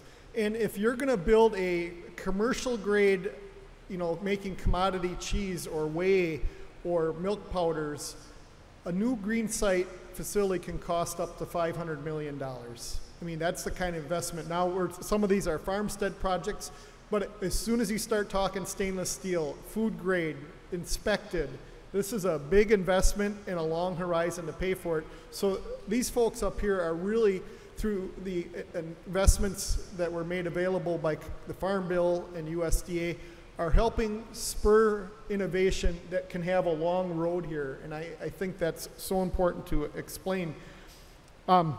Laura, yesterday I was talking to Secretary Anson Tibbetts, and this is beyond cow's milk, and you talked about sheep's milk and goat's milk, but Secretary Tibbetts talked about that there's a lot of upside growth for goat milk in Vermont, and you basically need a lot more goats to meet the demand. Talk a little bit about that. We see a lot of opportunity in the goat milk sector. The sheep as well, small ruminant dairy, oftentimes is a easier part of the dairy supply chain for new entrants to access. So a lot of our new farmers are coming in wanting to milk sheep or goats and either process their own products, or we also have a great creamery, Vermont Creamery, now owned by Land O'Lakes, which is one of the largest goat cheese producers in the nation. They're looking for more goat milk sourced in Vermont, and so we see that as a great pathway to get more dairy farms. We had a large farm, they milked about 350 cows. They didn't see their success long term, and so they've actually transitioned to goats, and their goal is to milk about 1,500 goats within the next year or two, and they are having a great time with it. And so we're looking at it from all angles, both from new entrants and to people who are thinking about maybe cow dairy isn't right for them long term, it's not right for their farm, or maybe it's not what their kids are interested in that are coming back to the farm, and they're adding small ruminant dairy onto it. What we also see is this huge market vacuum, and so we know there's additional demand in the Northeast region in particular, particularly with some of the ethnic communities looking for what kinds of cheeses they would have eaten at home from sheep and goat milk, and being able to produce the products that those communities are seeking. So we are focusing a lot of our energy and attention on the small ruminant dairy community. We have grants that are specific and only open to sheep and goat producers. We've looked at the goat and sheep supply chain. We've looked at goat and sheep market opportunities. And so we're really excited about looking at how we can both diversify the current dairy supply chain and create new value and products for the region. We'll come back to the Pacific Coast here, Carmen and Susan. So part of this process is having creativity and coming up with new ideas, but you also have a large group that you're coordinating with, you know, across multiple states and 8 universities. How do you kind of keep everything going and moving forward in the same, a little bit of the same direction? Yes, we have a lot of meetings on Zoom with everyone. So we meet every month with our partners, and most of us have, for example, innovation contests in our schools in some sort, right? So in our classes, slowly we're trying to push a lot of innovation, so we're supporting the students to develop new products through internships or as part of the curriculum as well. And so we have multiple in California. Oregon State has its own ice cream contest, and that's open for the whole university. So that is how we support innovation for the students. We're also, for the grant businesses, the grants for dairy businesses, we have a special part that's for innovation. And this innovation could be a new product, or it could be innovation for themselves, if they want to expand for a whole production line that they never thought they could get into, for example. So that's how we work. But yeah, it's fun. We have very good partners, and we've been creating this momentum of working together that hasn't happened in the past, which is very good for California, Oregon, and Washington. Liz, a question came in, and maybe others want to answer this one too, but specifically for the Southeast group. Do you have so people like to get tours, consumers like to get tours and see where the products are being made and connect with the cheesemakers and other product makers, but do you have a separate office or department that works on agritourism? We do have some partners that work in the agritourism space. Elena is here somewhere. Elena, where are you? Never mind, she wasn't planning on being called on. We have a Center for Profitable Agriculture that is a partnership between our University of Tennessee and Tennessee Farm Bureau, and they focus very heavily on agritourism, marketing, pieces like that throughout our state. And then there are similar programs within our other states and our sister institutions that we partner with as well. But CPA is our primary one in the university, or with the University of Tennessee in our state. We do have some ideas to do things like cheese passports or even fluid milk passports, similar to like the Bourbon Trail in Kentucky. Shameless plug, we stole their idea. But to do some of that throughout our state as well to facilitate more of that on-farm visiting. Imitation is the sincerest form of flattery, right? Yep, that's Liz, Dan, does anyone want to add on the agritourism part? We offered agritourism grants in our first couple of rounds for businesses to develop an opportunity to get people onto their farms. And those grants were focused on things like doing a multi-farm 5K, where people would run from farm to farm to farm, and then they would get at the end a medal and some cheese and milk. We did some others where people were looking at cheese trails and developing those opportunities. We also work really closely with the Vermont Cheese Council, which does have a cheese trail, so people can interact with other cheese makers, and they can come in and do that agritourism opportunity. And then actually one of our brand new cohorts with the University of Maine is doing a cohort group for small ruminant farmers that offer agritourism that's looking at biosecurity. So they're both going to be training them on marketing the agritourism opportunity, but also on how to keep their farm and the farm animals safe when people come on to visit. You know, one of the United States is the largest cheese-making nation in the world. We rank 3rd in dairy product exports, growing quickly here. A lot of in Wisconsin is the epicenter here for specialty cheese, and had a wonderful celebration of that last week throughout the state of Wisconsin. This is a journey, so a question came in from the audience, and we may be at the beginning of that journey, but serving the domestic market when it comes to specialty cheese is one part, but then exports is another. And exporting product involves getting it on containers, refrigerated containers. Dairy is the largest refrigerated supply chain in the world. There's none larger because it's got to be refrigerated all the way from the farm to the consumer's home. But is there any work, and I'm probably going to start with Danica on this, being done on export markets through these initiatives? So like I mentioned before, we are running our Industry Impact Award this year is focused only on projects related to export. Exporting projects have always been eligible, but we really wanted to focus on it because we see it as a growing need for cheesemakers here in Wisconsin and across our 11-state region. Getting into the export business is not cheap. We have a grant at WCMA that is with the Department of Ag, Trade and Consumer Protection, which allows for free consulting hours with an export expert. And so we've learned a lot through that work with them. And what we realized is we need more financial assistance for companies who want to get into different markets or bigger markets.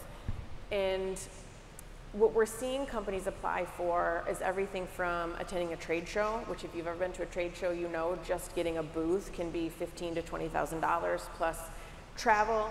Getting product there is incredibly expensive. Hiring translators, having interpreters there. Everything that goes into a show is very expensive. We also wanted to make sure that we had the ability for them to start sample programs and demos across the new foreign markets. And so we have companies applying for grants that are specifically tied to demos at a Costco, for example, and new target markets. We've had companies apply for grants that are specific to different types of packaging that's required for them to export into certain markets. So for us, it's just been a really important need for the makers here in Wisconsin. Even if they're just learning that they're not ready to export, has been a really important journey for us to kind of help them along their way. Susan and Laura, I might send this question to you, or Liz can grab this one too. We have a dairy farm in Indiana, 80 cows. Our two sons want to farm with us, but the cost of seed equipment, building upgrades, and so forth are so challenging economically. What do you have suggestions for us? So let's look at that in a broader term. You have a family farm, next generation wants to come onto the farm. What advice would you have for them? I'm happy to start unless you want to. You can start now. Yeah, I think if you haven't already, accessing and finding a technical assistance provider that you trust 100% to make sure that your finances are in order, that can connect you with forage and animal health services. And what we see is that oftentimes people access technical service when there's a problem. But the farms that are really taking advantage of our grants and investing in ways to be successful into the future are thinking about not when there's an issue, but how to mitigate any issue from ever even happening. So I would say finding technical assistance seems to be something that we see farmers really just like grabbing onto and then running with. And then finding whoever is represented here and understanding their programs and how you can access those resources. A lot of times when farmers come to us, they may be first-time grant applicants and the whole process is stressful and anxiety-inducing. I think all of us here, we're real people. We're happy to talk through the grant programs with whoever calls us. But having that TA provider to help you narrow down what the highest and best investment will be for your farm. A lot of times it's not actually what the farmer thinks they want to apply for. So sometimes we get inquiries about, they want to add in robotic milking, but with technical assistance and some conversations and financials, what they actually need is a bulk tank that cools their milk and agitates it appropriately so that they can get the milk quality premiums that they deserve, and then their milk check goes up and their finances actually start to work out a little bit better. So I think technical assistance and then talking to your regional dairy innovation initiative is a great place to start. So you said they're in Indiana, right? So Tom Guerin is here somewhere. Where's my friend Tom? Right there. I see you. I can't see you. I'm blind. He's waving. He's over there. Call Tom. Our mentor network is amazing and is meant for exactly that purpose, is to kind of evaluate what the status is and figure out what the next best step is.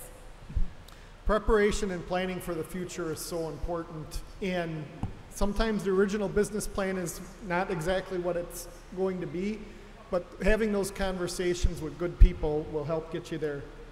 I would also like to add the human side of that you have the planning for the technical and the business, but taking care of your family and making sure that you have those important conversations for succession planning and being able to work together as a team to move forward and honor the parents, but also have the kids to have freedom to move on as well.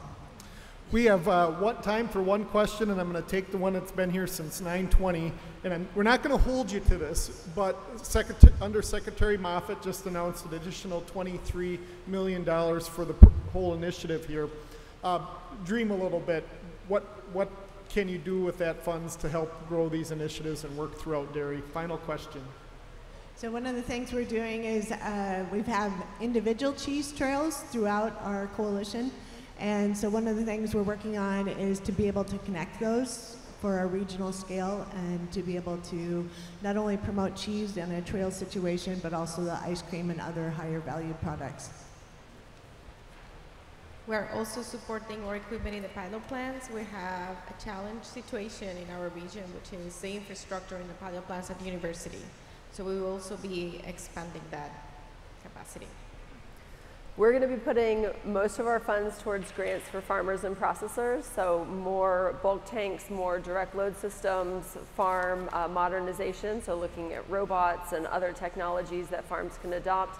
And then on the processing side, looking at processor improvements and packaging opportunities. With our program, again, a large chunk of what we receive is going to go to those grant programs with our Dairy Business Planning Grant, our Specialty Processing Equipment, our Farm Infrastructure Improvement, and our Precision Technology Grant Program. On the technical assistance side of that, we're going to be doing a lot of research into effectively using automated calf feeders in the Southeast. What are some of the management challenges that we have? How do we better partner that with our climate and our sized farms? And doing some survey work around that as well to see what are some of the common management practices that we're doing, and expansion to that consumer engaging, understanding real dairy program as well. There's some big initiatives. So like my friends up here, we're probably going to dedicate a majority of our funds to growing our grant program and getting those dollars directly into the hands of processors and farmers. We definitely need to grow our mentor network.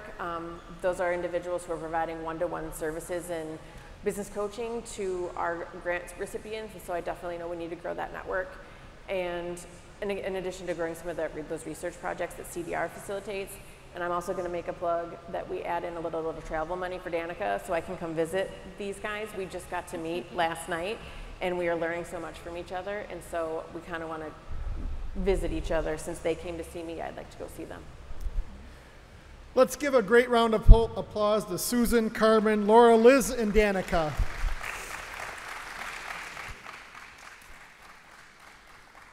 If we can get Corinne to coordinate, we'll pull one chair off, and we'll welcome our next panel up here. So we'll do about a 30-second transition here. And I did clear all the questions on Slido, so we're going to have a new panel now. And what I'm going to do is introduce each panelist and ask them a series of 3 questions, and we'll move from each of the regions. As you hear from our panelists, who are actually working in action, you can go ahead and submit questions to slido.com. Again, the event code is DBI 2023. So if we can welcome everyone up on the stage.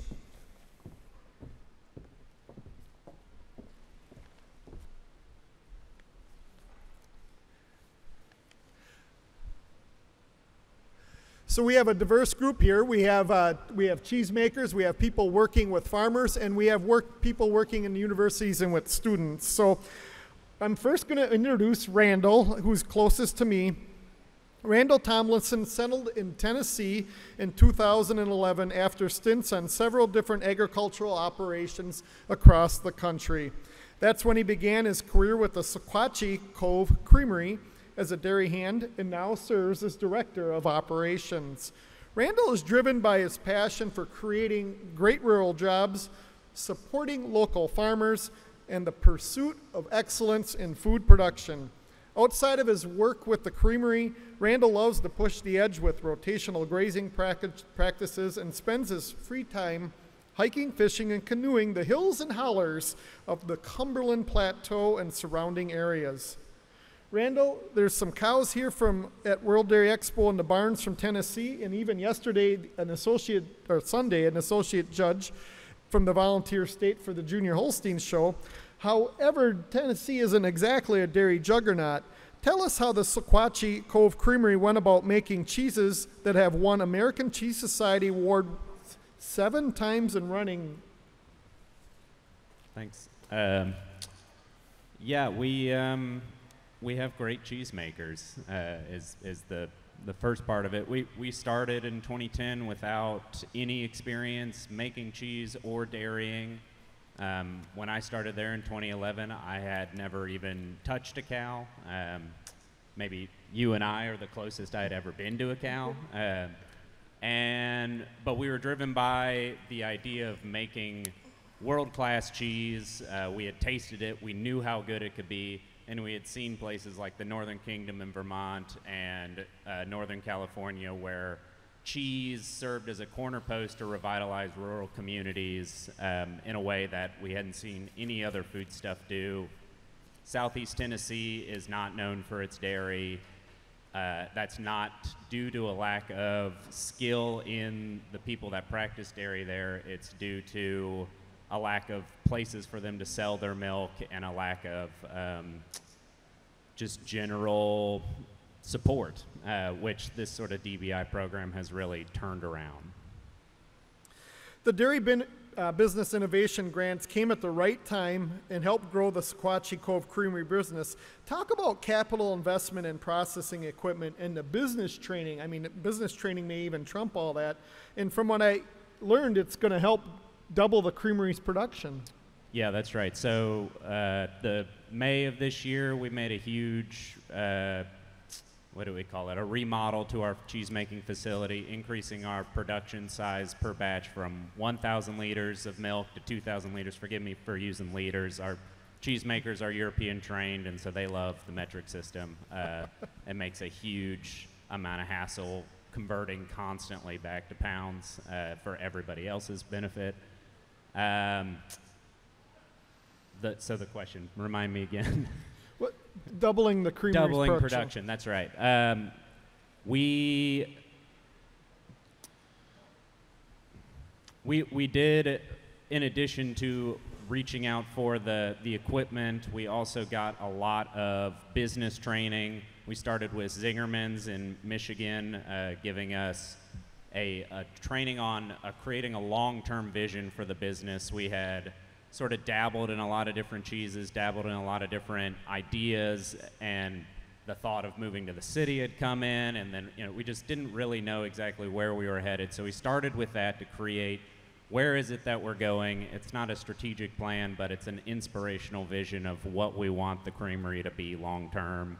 It involved everybody who's been with the creamery, and we came up with this sort of comprehensive plan to be as exciting and as great as we all want it to be.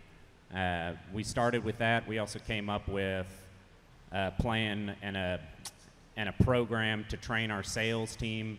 If we were going to be able to double our production overnight, we needed to be able to sell a lot more cheese than we ever had. And we also needed individual management training, which we offered through a series of online brokers that allowed us to, because I didn't have any training, our two co-owners, the head cheesemaker and his wife, they were vegetable farmers before they got into helping make and sell cheese. So we didn't really have any experience running businesses, that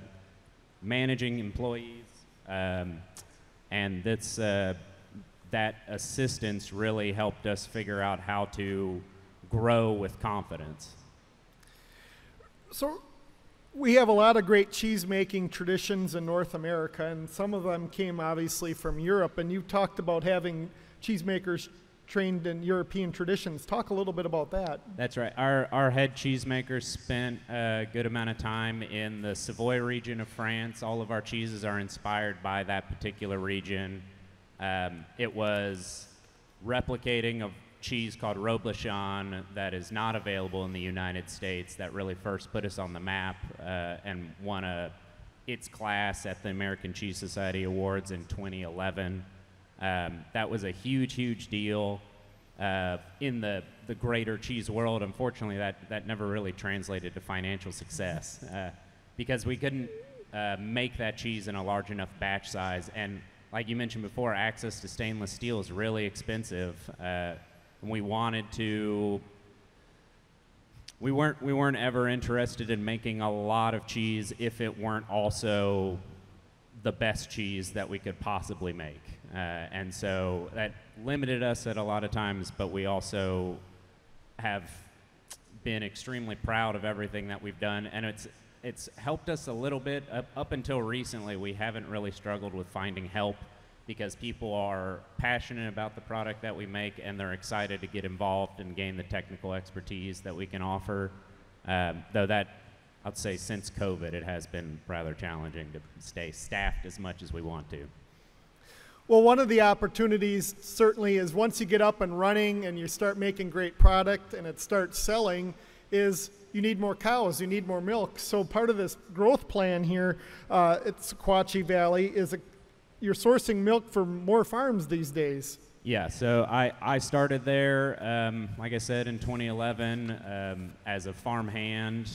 We were milking 1 cow that November, and we got up to 20. Eventually, I took over management of the herd and the entire dairy in 2015, and we milked about 40 year-round, and then we went to seasonal production. We were trying all these different ways to sort of get around the hurdle of how do we make more milk, how do we make more cheese on a yearly basis, and we just couldn't really figure out a way to do it on the farm where we were functioning.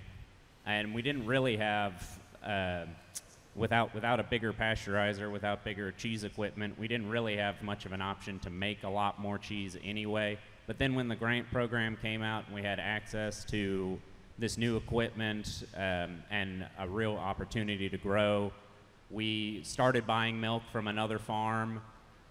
COVID came, and we were kind of faced with 2 farms going out of business and a creamery, or maybe just one. And so we decided to sell all of our herd and focus on a dairy that's established in the Sequatchie Valley. It's been there for over 100 years. And they're now the only dairy in the Sequatchie Valley now that we've gone out. But we are super excited to keep working with them. They have all the milk that we need to grow double where we need to be, and we think that there's that's a really exciting place to be. Thank you, Randall. We're going to move to the Northeast, and we welcome Heather Darby to our discussion. She's an extension agronomist with the University of Vermont. For the last 20 years, Heather has worked in partnership with farming community to develop conservation practices that make economic and environmental sense. Heather's applied research and extension program investigates and highlights innovative forage, crop, manure, and soil management techniques that support the needs and interests of farmers throughout the Northeast region. Heather, you've been working with farmer cohorts, or groups of farmers to improve their business enterprises. One of the areas of focus has been optimizing forages, and that starts in the field. Can you walk us through that journey in the Green Mountain State? Yeah, thank you, and thanks for inviting me today, and just another shout out for how important the Dairy Business Innovation Center funding has been for farmers and processors throughout the Northeast. My role really has been in building these farmer-led cohorts, so I kind of perceive myself more as a coordinator and helping the farmers sort of build and develop these cohorts or groups where they can work together to make improvements on their farm. So I have led one cohort. It's a forage-focused cohort, and how we start is bringing together a bunch of technical assistants, folks like myself, that include nutritionists, vets, agronomists, pasture specialists, equipment specialists, and we conduct a SWOT analysis, sort of a whole farm forage SWOT analysis for each farm in the cohort. And in the forage cohort, there's we started with 10 and we're down to 8, so it's not for everybody. And it really just tries to identify what are all the strengths and weaknesses of the forage program on the farm, from the field to feeding, to storage, to the equipment they have, to the labor and profitability. And we work with the farm on that, and then we go back and try to identify some areas of priority, either to improve or just to highlight with the other members. And then we work with them to work with other members, technical assistants, and other service providers on their farms to basically implement those plans. And it's been a very successful approach for these farms.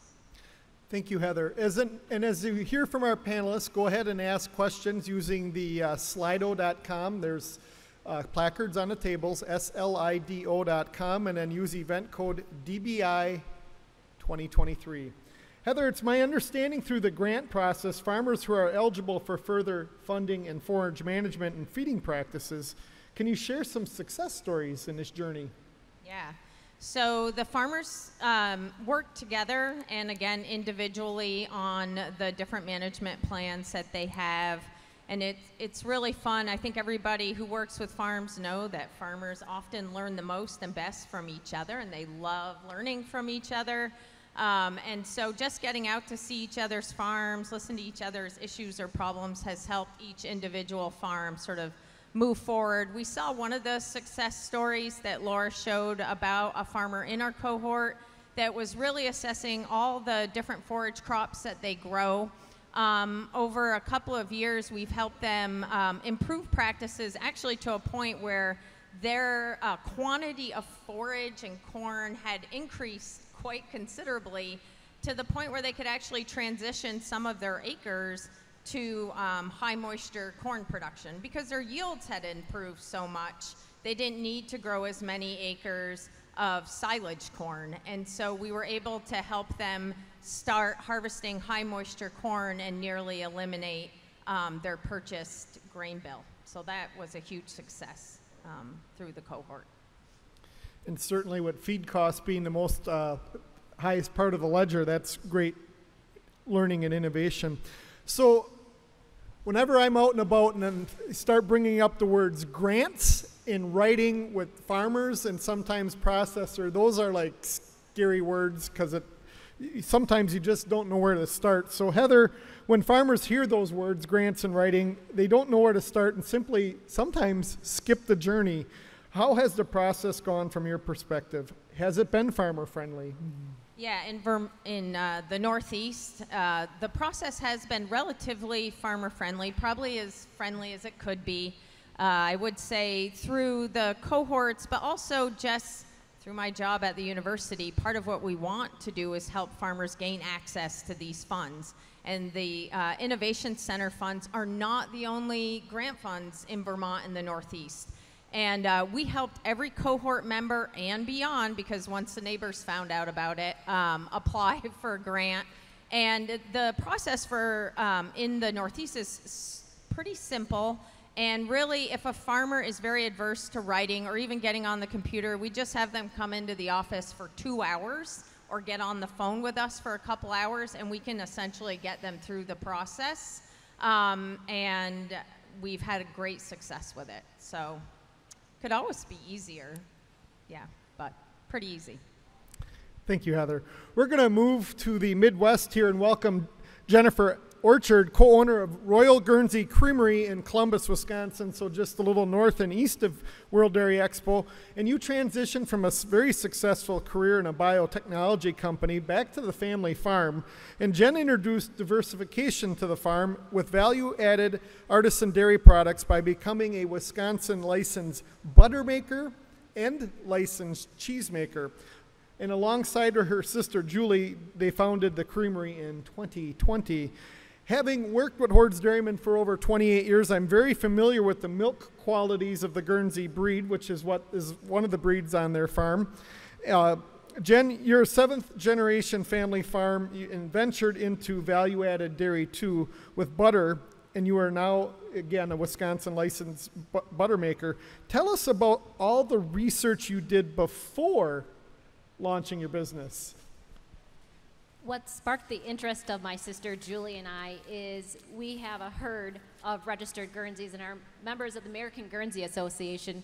And in 2016, the association started a task force to look at ways to add value to Guernsey milk and investigate Guernsey milk quality. And Julie and I served on that task force. We interviewed Guernsey breeders that were processing milk from Canada and the United States, and everyone just said, do it, it's a no-brainer, slam dunk. Everybody loves Guernsey milk. We even had some sensory and consumer surveys done at the university, and everybody that sampled Guernsey milk preferred Guernsey milk over store-bought milk. So that got us really excited. We also met with members of the Center for Dairy Research on the University of Wisconsin-Madison campus. We met with individuals from the Dairy Farmers of Wisconsin, who is our state milk marketing board, and also the Department of Agriculture, Trade, and Consumer Protection. And they helped steer us as a creamery ourselves towards butter. We knew that we had a high-quality milk, and they kind of showed us that butter was a really good fit for our breed of cows. Through that research, we also learned that butter is a seasonal product. So the majority of butter is sold in November and December. Well, as dairy farmers, we don't have as much to do in November and December as we do spring, summer, fall during harvest. We're chopping corn silage today. And so that really aligned with our farm values, and we also thought butter aligned well with our milk quality values. And butter is certainly booming as a national dairy herd for almost from the late 50s until 2010. The average butter fat in a national dairy herd averaged 3.65 to 3.69. This is from USDA data, that tight little window, 365 to 369. And now it is on a rocket ship. In this past year, the national dairy herd averaged 4.08%. Now the Guernsey breed is running way higher than that. What's the butter fat for your Guernseys? So butterfat, keep in mind, it's always seasonal, and for our family, we do, unfortunately, my sister married a Holstein breeder, so we actually have a mixed herd. Our herd averages around 4.2% right now. 4.2. And the Guernseys themselves will be, well over 5, sometimes even pushing 6%. There's another Guernsey breeder in Wisconsin, in the Fox River Valley near Appleton, to Guernsey Girl Creamery, and she's not running a separator with her milk. She makes milk, and so her whole milk, if you buy whole milk in a store, is at 3.25%. Hers is probably running 5% butter fat, and that extra creaminess, there's some restaurants I know that are buying it to help enhance the flavor in their dishes, and it would be kind of the same flavor profile that Jen's talking about here. Jen, you went through a lot of education before you started making product. Can you share with the audience about obtaining your cheese making, butter making, and butter grading license? I mean, you had to have a lot of vision, a lot of conviction, and find a lot of mentors. That's correct. I can't necessarily take credit for having the vision. I think the state of Wisconsin had the vision for me, in that you have to have a butter maker's license in order to make butter in Wisconsin. There are several pathways to obtain that license through education, apprenticeship hours. for me, the fastest way to become a butter maker was to first become a cheese maker. So I was very fortunate to be able to have a excellent friend of mine that I grew up with who is a cheesemaker in Wisconsin and also does value-added cheese using his farm's milk. And I was able to apprentice under him. I took coursework through the University of Wisconsin Food Science Department, the Center for Dairy Research, and I was able to obtain my cheesemaker's license. Check number one. My second obstacle was getting my buttermaker's license. As you heard, Wisconsin has over 1,200 licensed cheesemakers. Unfortunately, we don't have that many butter makers in Wisconsin. So there's a very tiny list of people that I needed to find to apprentice under, and some of my DBA dollars, my grant dollars, I actually used to pay to have a butter maker come so that I could apprentice underneath them. So through more education, in addition to my cheesemaking education and my apprenticeship hours, I was able to do check mark number 2 and get my butter maker's license. And then the last hurdle that I had was that butter in Wisconsin needs to carry either a state or a USDA grade. So then this past spring, I was able to do training with the Department of Agriculture, and I was able to obtain my butter grader's license. So check number 3, I think I have everything covered now. You know, I should have started with the most obvious question, and we're going to ask it now. Jen, what are the products that you make, like specifically? Specifically, we make a European-style butter. So we are over 82% butter fat. We make sure that we temper our product to have the best spreadability of our product.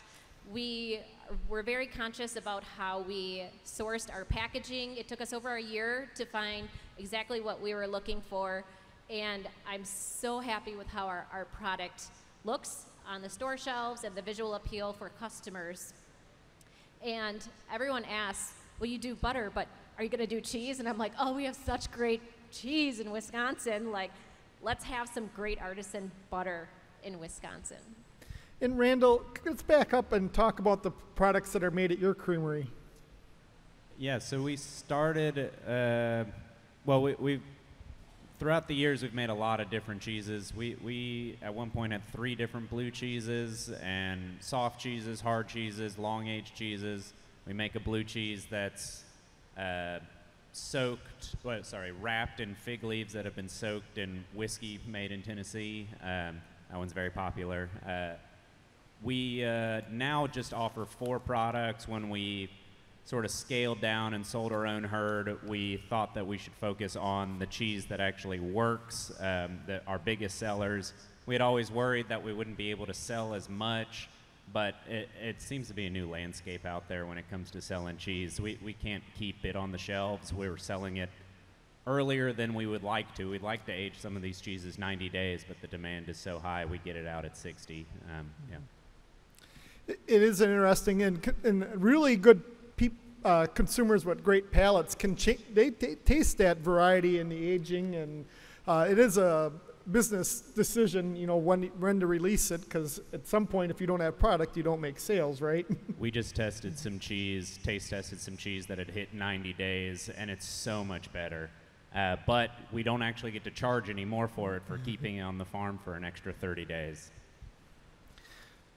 Jen, let's go back to you. Capital investment is so crucial for a business startup. Can you tell us how the Dairy Business Innovation Initiative grant helped your Royal Guernsey Dairy improve your equipment and storage capabilities?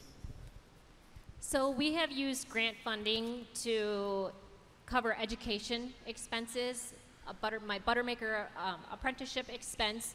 We've also upgraded from a 30-gallon churn to a 300-gallon churn. I put in cream storage tank to house my cream, temper my cream, and most recently, and I am so excited, at the end of this month, we will be receiving a walk-in cooler and freezer so that we are able to store our own product. It was a big accomplishment for us to be able to make sure that we are handling our product, because we want to make sure that our product integrity is at its peak. We want to make sure that our consumers, when they receive the product, that it is handled the best ways possible. Through that, we have increased our efficiency, we've increased our production, our quality control has increased because we're not using off-site storage, and we do online retail sales, and so I'm not restricted now of what hours I can go and get our product out of a facility, a storage facility. I can now, when I ship my product on Mondays, I can be working in my own facility on Sunday night, prepping orders and not so tight on the timeline. As dairy farmers, we work 7 days a week, but we want to make sure that we're sending out the best product, and it gives us great flexibility in our schedule. What Jen touches on here, and until you get knee deep into it, you don't appreciate about delivery and mail orders and some things. I remember in the early days at the Hordes Dairyman Farm Creamery, we learned real quickly Friday and Thursday are not shipping days. It's early in the week because, and especially during COVID, because if your package even if you have good ice packets or in the packages and it sits on a shipping truck for 3 to 4 days, you've just made a bad consumer experience. Is that a similar story for you guys in shipping? Would you like to add to that? We ship a lot of cheese, mostly to wholesalers, big 50-pound boxes of cheese full of whole wheels. COVID was extremely challenging. They kind of did away with the guaranteed 2-day delivery, even if you paid for the 2-day delivery. And most recently, they've dropped picking up packages or allowing us to send out packages on Tuesdays and Thursdays because we're outside of like some kind of network. So yeah, they've cut the amount of days that we can ship cheese out to just Monday now, which we'll figure out how to make it happen, but it is really challenging when you're trying to move a perishable product across the country. Good.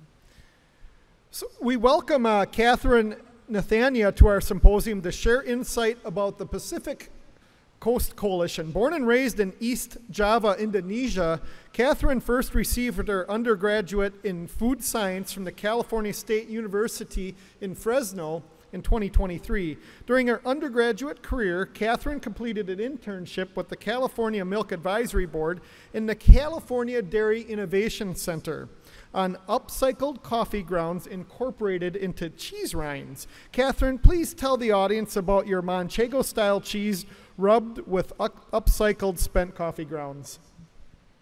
Thank you for having me here. So, as far as I noticed, there's a really growing market on artisanal cheese, and California is practically a very much awake state where we constantly produce so much spent coffee grounds, and I thought, why not combine both?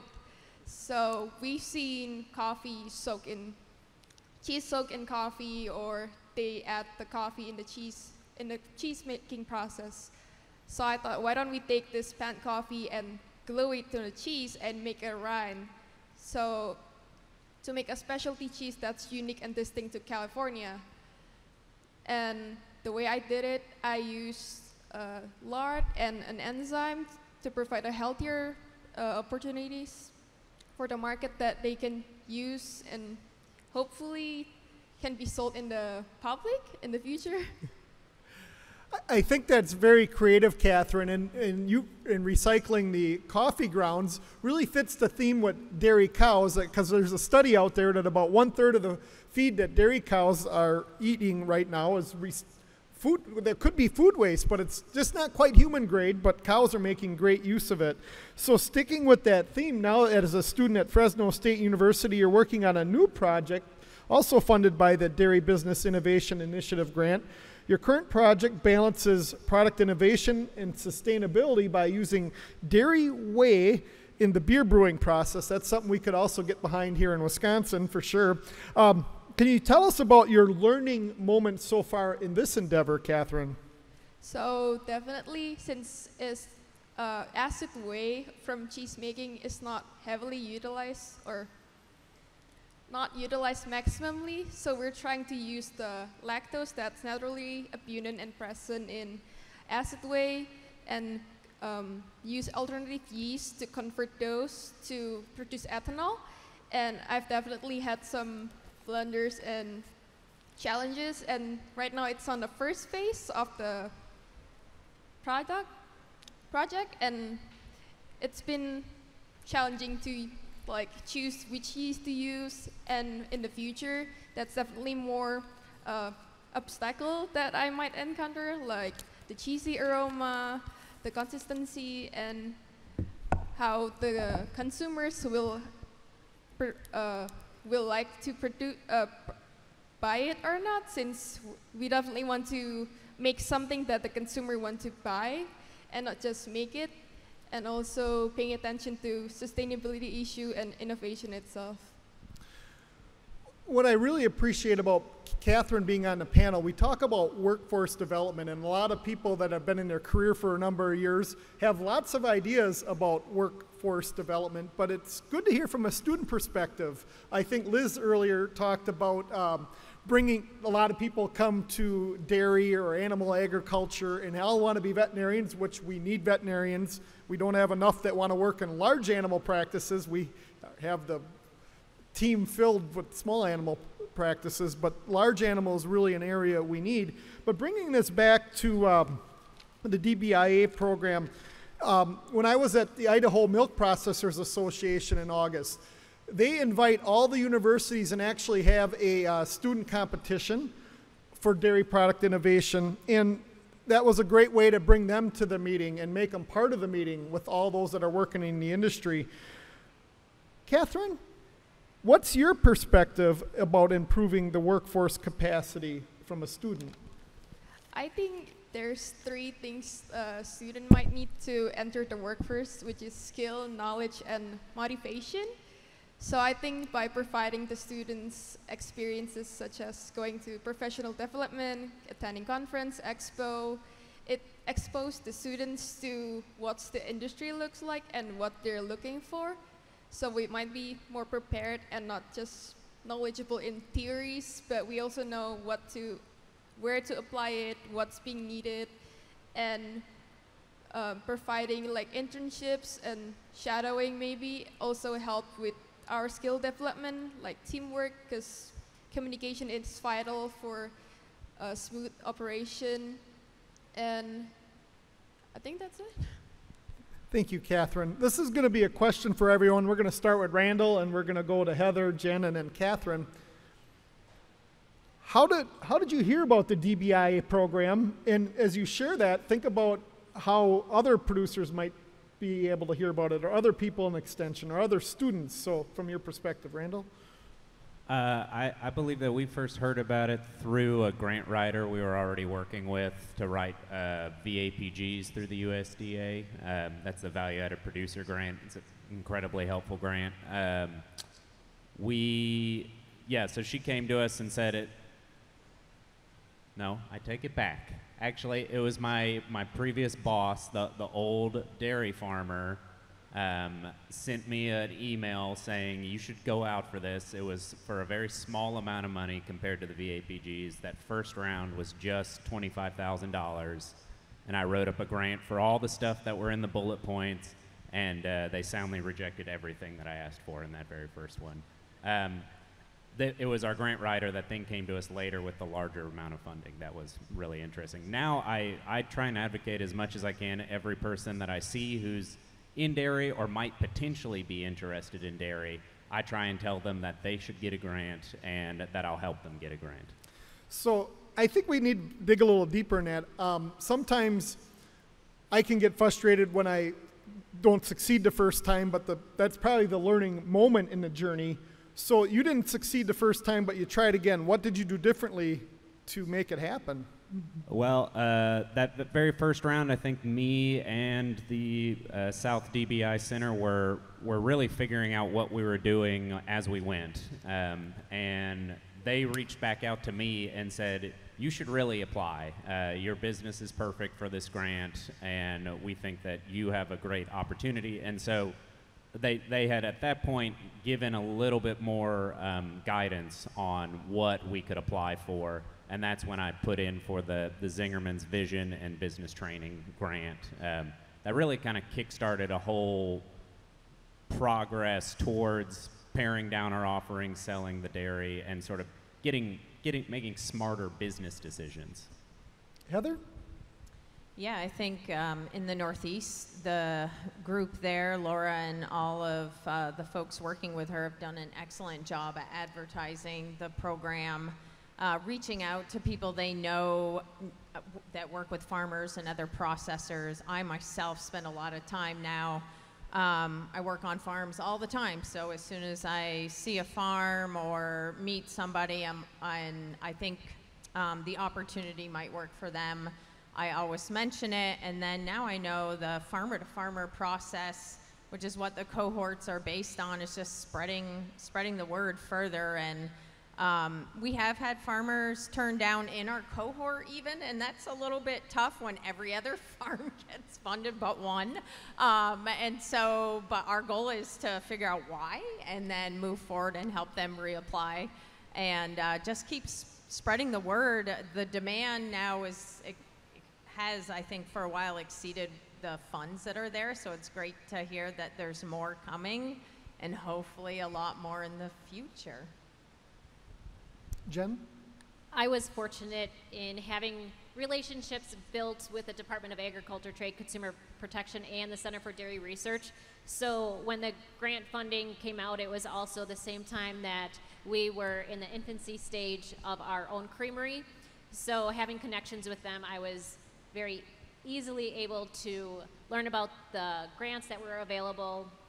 And I will say that our state industry individuals are the biggest cheerleaders for dairy farmers as well as for adding value-added products.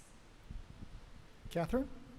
Well, for me, I was very fortunate because my PI in the research is Carmen itself. So she basically provided me with the opportunity for this research and connected me with the CDIC, California Dairy Innovation Research. But for other students or business research, I think they've been great in reaching out for and spreading the word and opportunity for them to apply for the grant through social media and going to expos like this. Thank you, Catherine.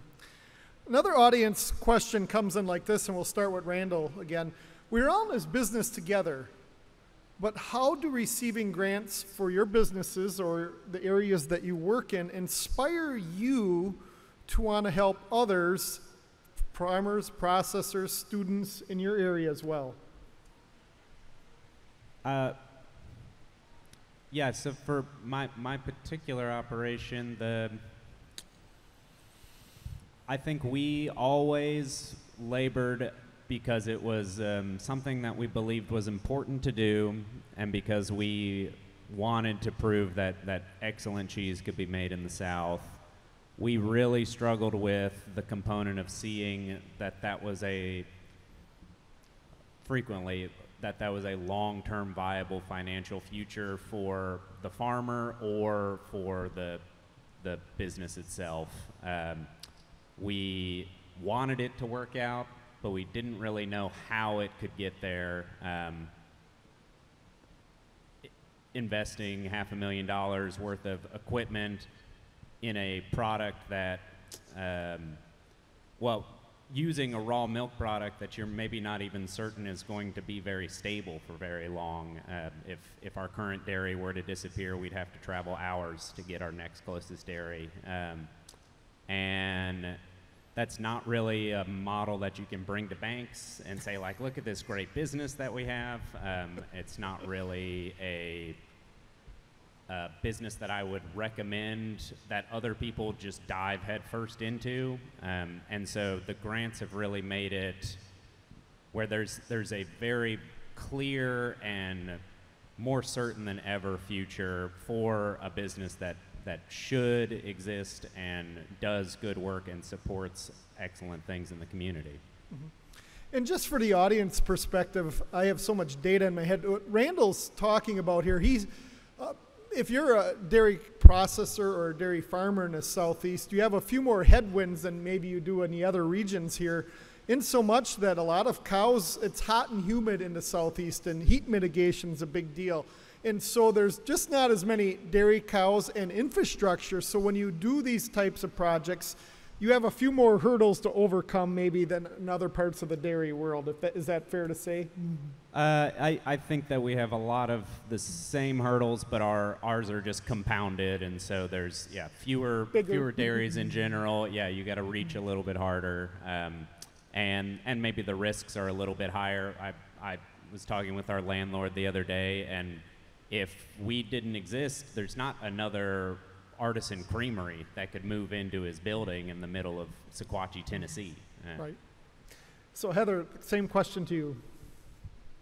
Well, a very up and sort of right in the center of the DBIC in the Northeast is really focused on sharing and information sharing, and it's been probably one of the primary goals that each grant that's given may benefit an individual farm, but in turn that farm needs to share the information with others.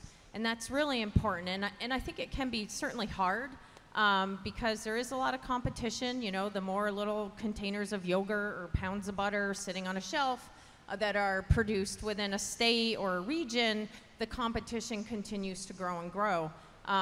But you know, even with the model of the cohorts, it's all about trying to work together and help everybody thrive within the dairy industry. And I think that can be difficult for some of the producers or businesses, but at the end of the day, I think everybody ultimately recognizes that if one person succeeds, it can help somebody else.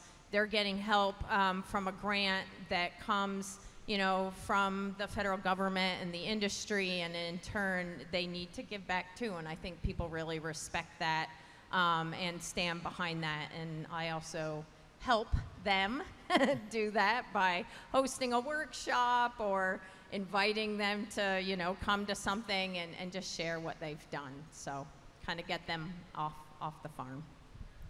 Jen? One thing about the dairy industry, and as dairy farmers, we're very giving and sharing, and we want to spread our knowledge with one another. And I was so happy to see it's the same way in dairy processing. In my prior career, you learn real fast that if you're going to work with another business, there's going to be confidentiality agreements, lawyers involved. The sharing of knowledge isn't as great as it is in the dairy industry. So the dairy industry is so willing to help others and provide success for others and support one another. And it's exciting that dairy processing world is that exact same way as it is on the farming world. Catherine? I also add to the fact that dairy industry shares the information with each other, and they want to elevate everyone and not only increase the quality, production, but all the products that we can possibly make and create in the future. So not only elevate the market, but also the education aspect. So when I was doing my research with the goal to disseminate the research project so everyone, big or small, can produce it and sell it to the market, have definitely helped me throughout my journey with cross-checking what might be the problem and how can I solve this to make the product happen. So Randall, and we'll start with you and again move through the whole group. Besides DBI grants, what other services, training, or grants have been important to your success? What other services, training, or grants have been important to your success? Yes. Well, I already mentioned the VAPG through the USDA. We've had 2 rounds of those. What was the first one was to increase production, I think, across the board, and we bought a bunch of packaging materials and paid for labor, and it was extremely useful to sort of reach a certain new scale that we had been struggling to sort of pace ourselves into. The second one was to launch a pasteurized cheese, our very first ever pasteurized cheese, and that one is now in the biggest demand of any cheese that we have. Other than that, I'll say that the dairy industry, for me in the Southeast, I always felt quite disconnected from the rest of the industry because we were making a specialty product. Because I was focused on grazing dairy, there's not a huge push for that in the Southeast as much as other regions. And maybe due to a little bit of my own ego and hubris, I felt on an island and I did not look for a lot of other stuff. I think it's probably out there, but I just wasn't really looking for it, unfortunately. One thing that I think that I would add that's really important, and given the undersecretary is here, it's probably important to say too, is that you know, the DBIC funds help to leverage other funding, helps to connect farms to other resources, helps sort of put them out there and maybe get them to the next step to apply for another bit of funding. As an example, I will say from my own personal perspective, I have received funding to kind of work with two cohorts, one really focused on forage, improving forages, and the other focused on grass-only dairy, organic dairies in particular, that are not feeding any grain at all. And through that group of farmers and really working together and understanding needs on those farms, we were just awarded another USDA grant through the Organic Research Initiative for over $2 million to help address some of those real critical research issues that those farms identified. We were there to hear, and now hopefully can address that, working with industry partners like Organic Valley that I see sitting over there, Maple Hill Creamery, and really bringing together that whole industry just, you know, through starting these little cohort. So it's really important, I think, to mention. So we have received the funding from our Dairy Business Innovation Alliance specifically for grants. I know that there are other grants out there on a national level and also perhaps on your state level as well.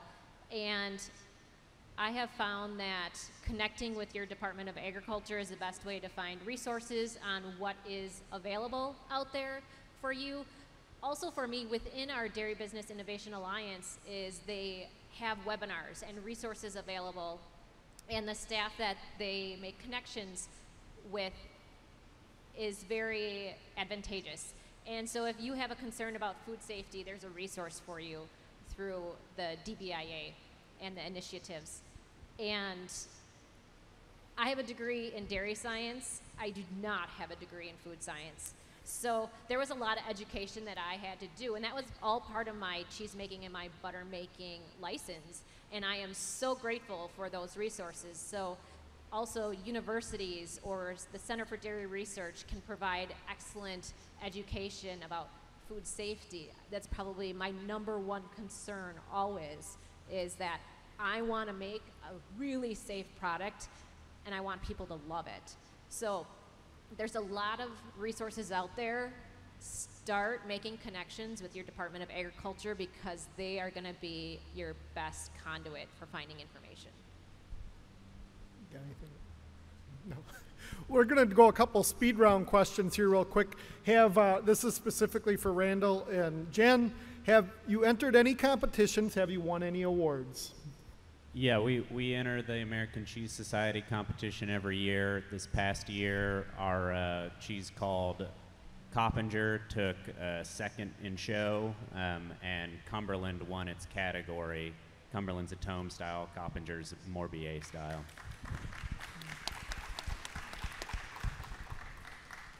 So we have been making butter for almost 1 year. Our first contest that we entered was the Wisconsin State Fair contest, and we entered our salted butter. We were very happy to win the salted category, and then we're blown away at the reception banquet to find out we also were named Grand Champion Butter.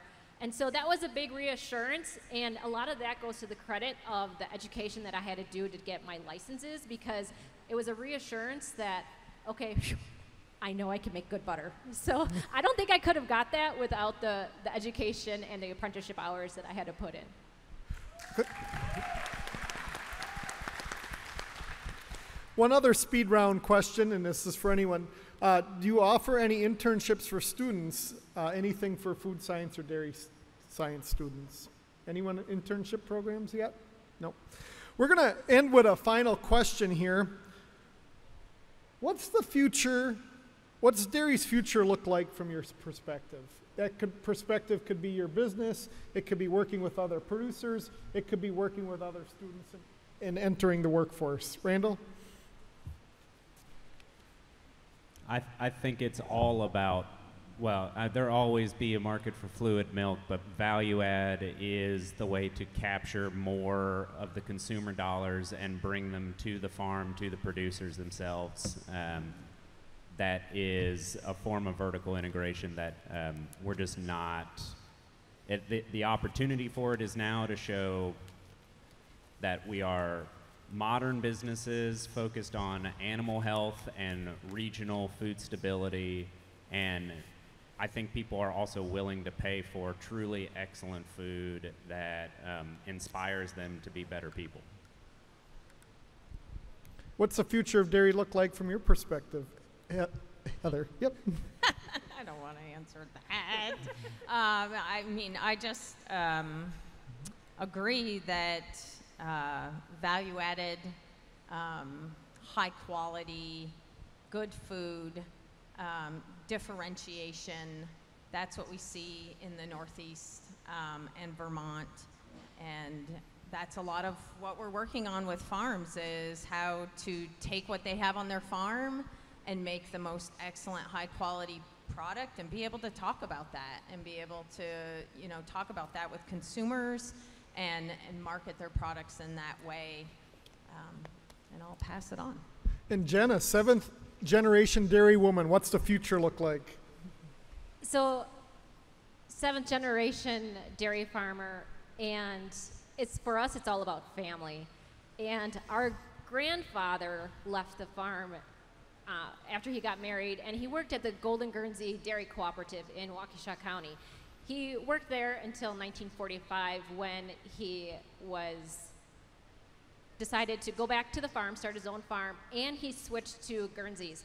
And those Guernseys are the same Guernseys, the same bloodlines that we currently milk at our farm. So we have over 15 generations of bloodlines in our farm, and to us that's family as well.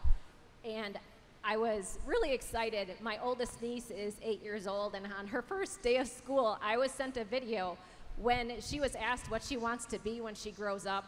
She didn't say a dairy farmer like mom and dad. She wanted to be a butter maker.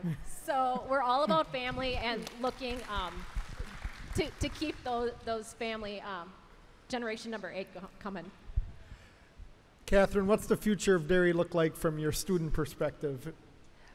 Since I've been making practically value-added product from byproducts, I think definitely it's important to look at sustainability issues. So using byproducts to make value-added products and be mindful of what we have and maximize those to make a high-quality products that the consumer can enjoy and we as makers also enjoy, and hopefully the generations to come. Thank you, Catherine. Let's give a great round of applause to our panel.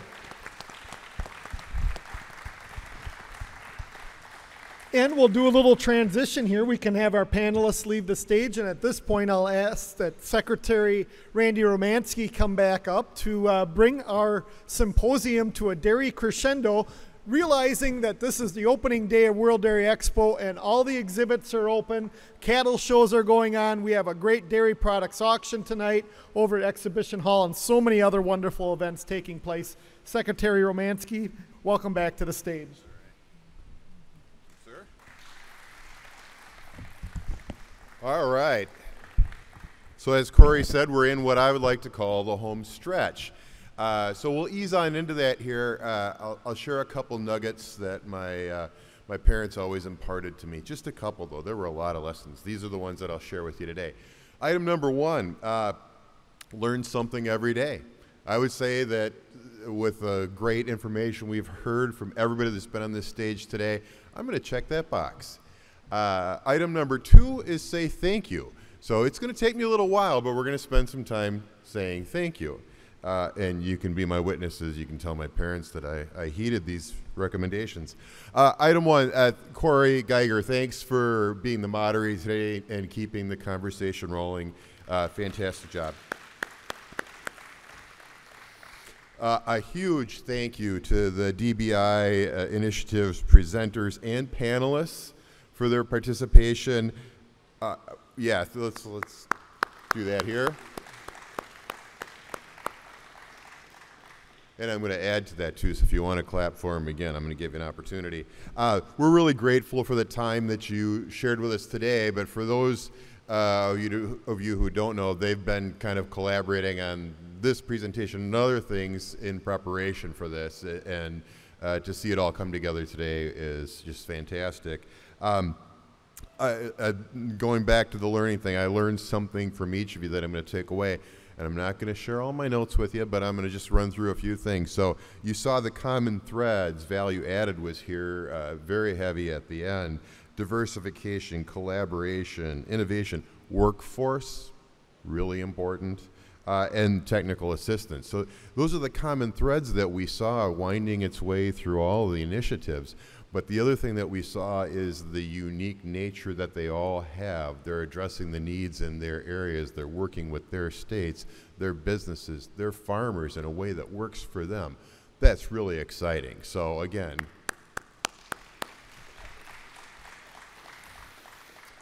a big thank you to USDA Undersecretary Jenny Lester Moffitt for joining us today and giving us the great news that these investments that we're talking about has more funding coming its way.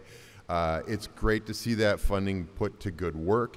It's a good example of the kinds of things USDA can do as a partner to drive this innovation that's going on in states across the United States of America.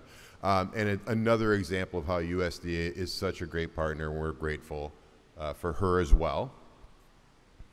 Yeah, absolutely.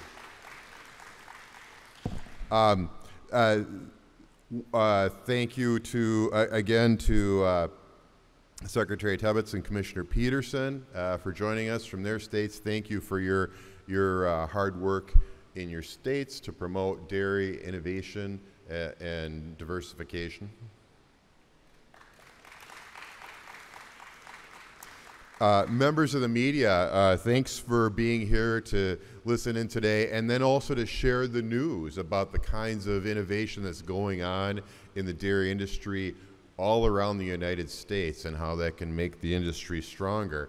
I'll let you all know from the media that after we're done here, as we wrap up, feel free to talk to the panelists and participants, get some more information from them. We'll have some networking time available for you to connect here at the symposium. One note about that too, if I could ask all of the dairy business innovation presenters and panelists to join me on the stage afterwards for a quick photo to commemorate all your hard work in your presentation today. That would be appreciated. She doesn't know that I'm going to do this, but I'm going to do it because it's important. I would like to thank Ashley Andry.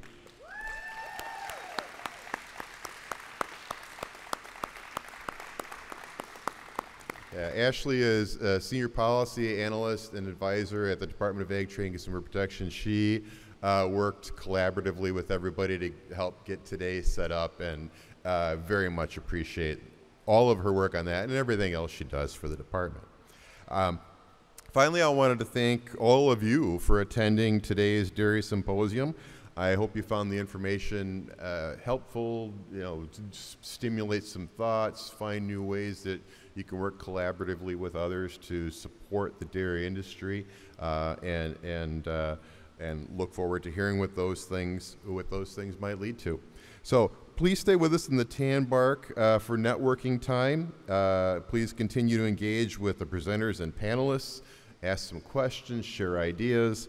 I hope you all enjoyed today's presentation. I hope you all enjoy your time at the World Dairy Expo. Attend some additional seminars that are going on. Obviously, there's the impressive dairy cattle show that's going on. Visit the trade show and so much more. There's lots of opportunities, and we're glad you're here with us. Enjoy your time. Safe travels at the conclusion of your visit here to World Dairy Expo.